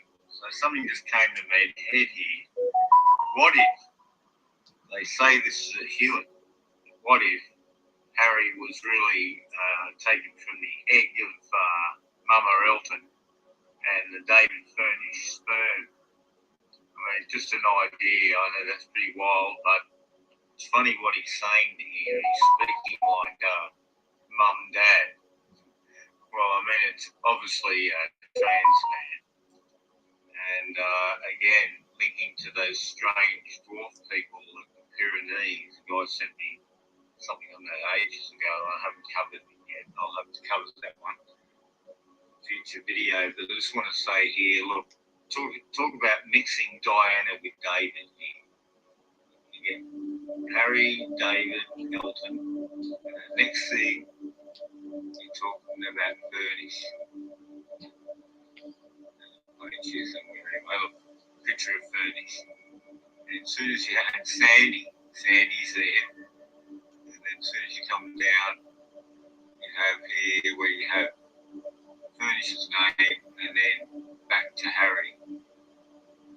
So it's sort of all in the family, just going around in a circle, and then Diana Proud.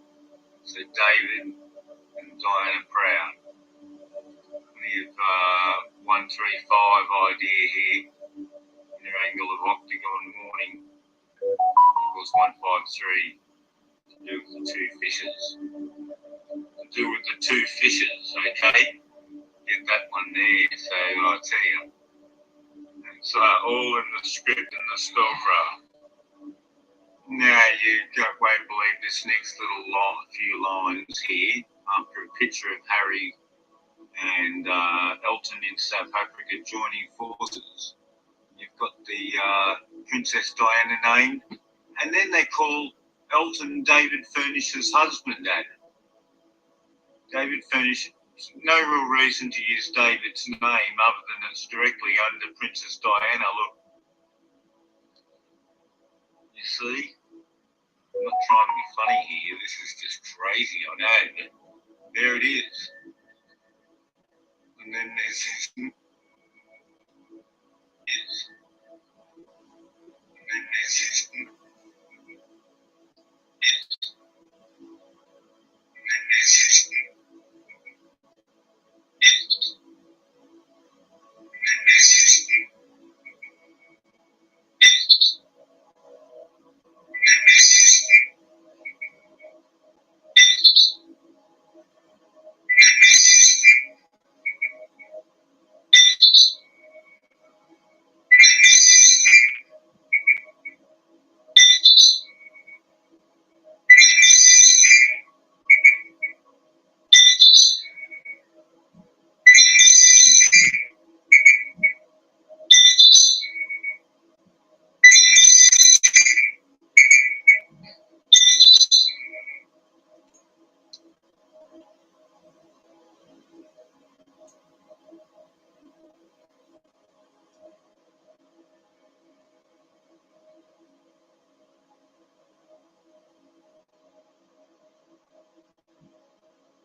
I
look like something out of Fraggle Rock this morning, didn't I?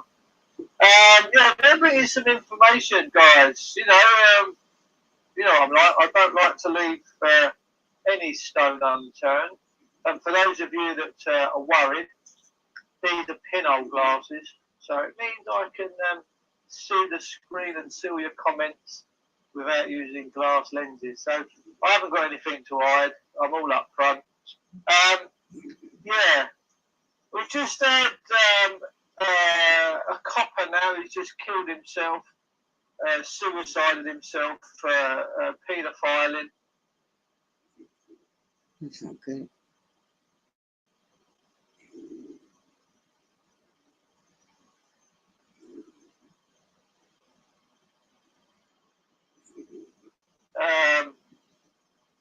I just, I think we've all got to give our heads a wobble, that this is all going on in this great land. I think it's disgusting. And we're supposed to respect these people. We're supposed to look up to them. We're supposed to see this uniform as some sort of, I don't even know, whatever it is. And I never have done. Never, ever, ever have I sort of looked at that, because I've always known in my heart that respect is earned and not given. Yeah. But they expect it, don't they? Oh, we expect it. We expect your respect. We expect you to do what we tell you. Whilst they're out paedophiling. But this particular individual, I think he was chief inspector in the Metropolitan Police. Wow. He's been found. I found him, I think, about a week ago, dead. Unbelievable. Craigie Bryceland, darling, how are you? I see the pictures of your bedroom the other day, mate. It looks very soiree. It looks very beautiful. Loving that, Julie Bates. Also, I'm on Lisa T. Ruth. You know Lisa T. Ruth, the very beautiful blonde lass. She got violated the other week by. She got her front door and her back door violated. Yes, by agents of the police and agents of these energy companies. They call them revenue protection people. Well, she's now got the proof and the evidence that they're partners. She's got the proof and the evidence that the police and these revenue people from these energy companies are now partners and they're working together. I've always said the police, these guns are for hire. They are. Mark Floyd, hello, darling, how are you, gorgeous? Keep it straight. I hope that swing's going as good as it ever was. Bless your heart, buddy. Nice to the Italian job. Preacher! Andrew Brisbane has come out and spoke out, and he referenced similarly, or I don't even know if that's a word, but he referenced the aggressive rollout of this last 2 or 3 years as similar to the Holocaust. Now, is he, I mean, I told you guys last week, in a video that my friend went into a court in Skipton Magistrate, and he destroyed the court. And when I say destroy it, I mean he dismantled it, and he destroyed the court. We had 500,000 people in the services in this country back in the 1950s. There was 500,000 people, and our people were our protectors, all right, that were in the army, the navy, and the air force. They were all armed.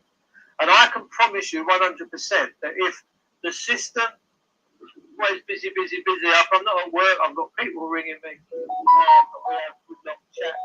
Did you see my live yesterday, Alan? I didn't, mate. Didn't talk about it. It take me so long to talk about how great and wonderful the things that they are doing. Richard Bobes, he's all right. I don't mind him. I listen to him. I listen to anyone. I don't get triggered by what they look like and all that. I told Richard Bobes, do you know Richard? Richard's, you woke him up. Well, good for you, Trev. Do you know him then? Bless your heart. Then they have me hosted at Mr. Lestrange's name I can't legally use verified by contract. Absolutely right. But these energy companies are now working hand in hand with the police, with their revenue enforcement, revenue protection people. When you start getting the revenue protection mob turn up from your gas and your electric companies, and the police turn up, they are partnering. They are working together. Which is sick.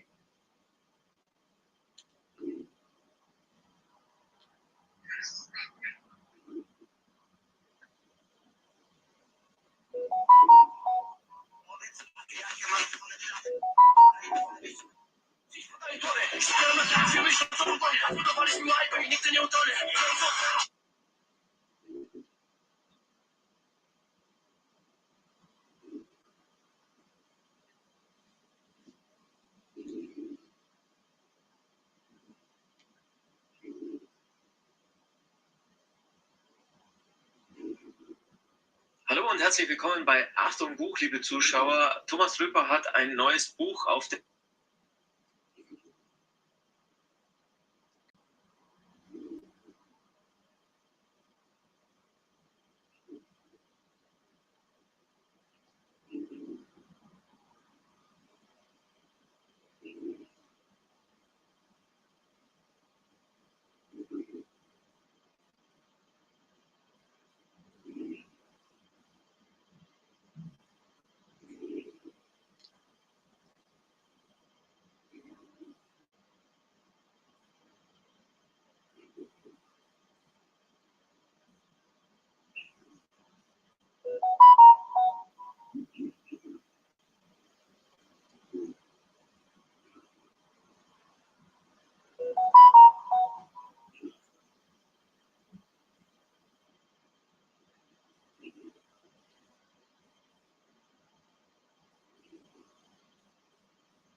while I hear back with the actual results on the astral plane on my physical body and affecting my breathing in my chest.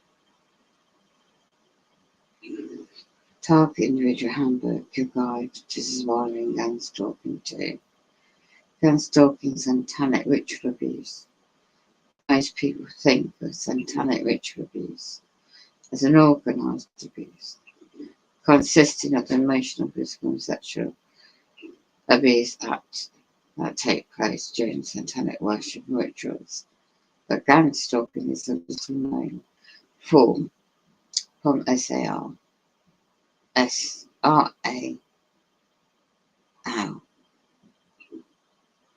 I radiate my head and I've really got extreme pains at the back of my neck. Rather than satanic Satanists and their children themselves being victims of the realistic abuse of innocent people who have no involvement with our cult within Freemasonry, the premier satanic front that calls its witches, covenants and lodges. The gang stalking of target individuals is within the sadist facets loneliness, referred to as the white glove treatment, and more sinisterly, the silent dagger. It's also called the game. The dark art of torturing, which it is, the target individual by attacking the individual's simple weak spots while spontaneously trying to impede the spiritual evolution of that individual. And that torture would results in order that the victim can continue to be tortured. If we sin, the enemy can attack. Yeah. Oh, yes. And if their attack is successful, they gain spiritual ground and eventually foothold. We can counter-attack by using the enemy's attacks as a catalyst in order to climb the ladder of sin resistance, to gain spiritual insight in order to change our situation. They utilize the following methods: trauma-based mind control, conditioning, reverse psychology, create a problem solution, order out chaos, stress-induced harassment is what they do, direct street theatre, direct conversations, public crowding. Oh, that is true. Noise campaign, slander, blacklisting, covert surveillance, foreign non-lethal poisoning, isolation, sabotage, they do that. Test temptations, curses and spells, they do that during manipulation. That's done already. Wearing down, infiltration, different types of it. Social infiltration, goal social death, methods, slander, rumour, more discrediting campaigns. That's, yes, Stuart, at number 2. You've been doing that since I moved in it. Emotional and mental death. Methods, psycho-spiritual injury, exhaustion by the way of mind games, gaslighting, repetitive trauma versus stress, the anxiety, fear, heartbreak. They destroy my family. To make sure I don't see my son and daughter, they manipulate my dreams on that. I don't see my grandkids, well, they're older now, and they manipulate that in my dreams. The spiritual side, This is the list of the groups use: Freemasons,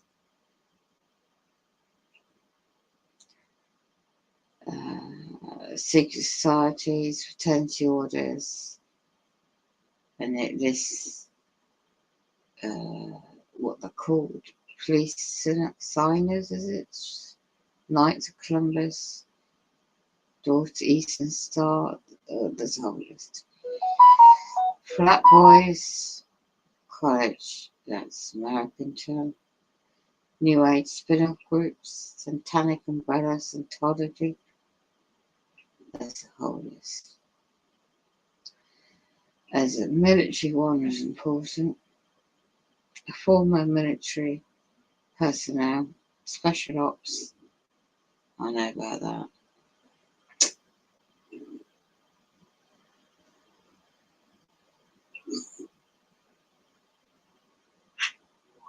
How are they increased that trouble me? Many are they that rise up against me. Many there be which say of my soul, there is no help for him in God. For thou, O Lord, art a shield for me. I'm stopping the stream and turn the Wi-Fi off. I've got to get stuff in my head, my pain.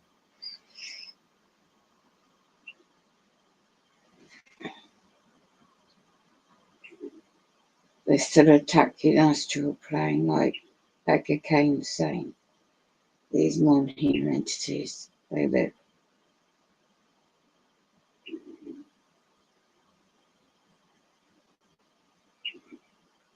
Oh, you sick demons.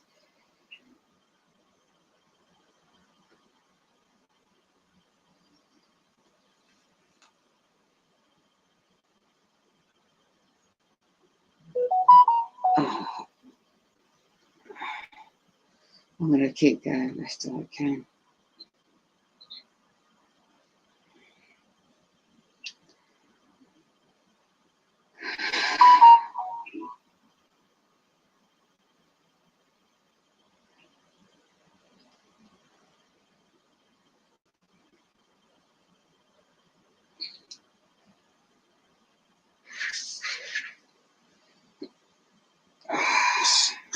Pardon me, it's so profound what I saw that I will have difficulty articulating. But it's this right here.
Okay. Signing up.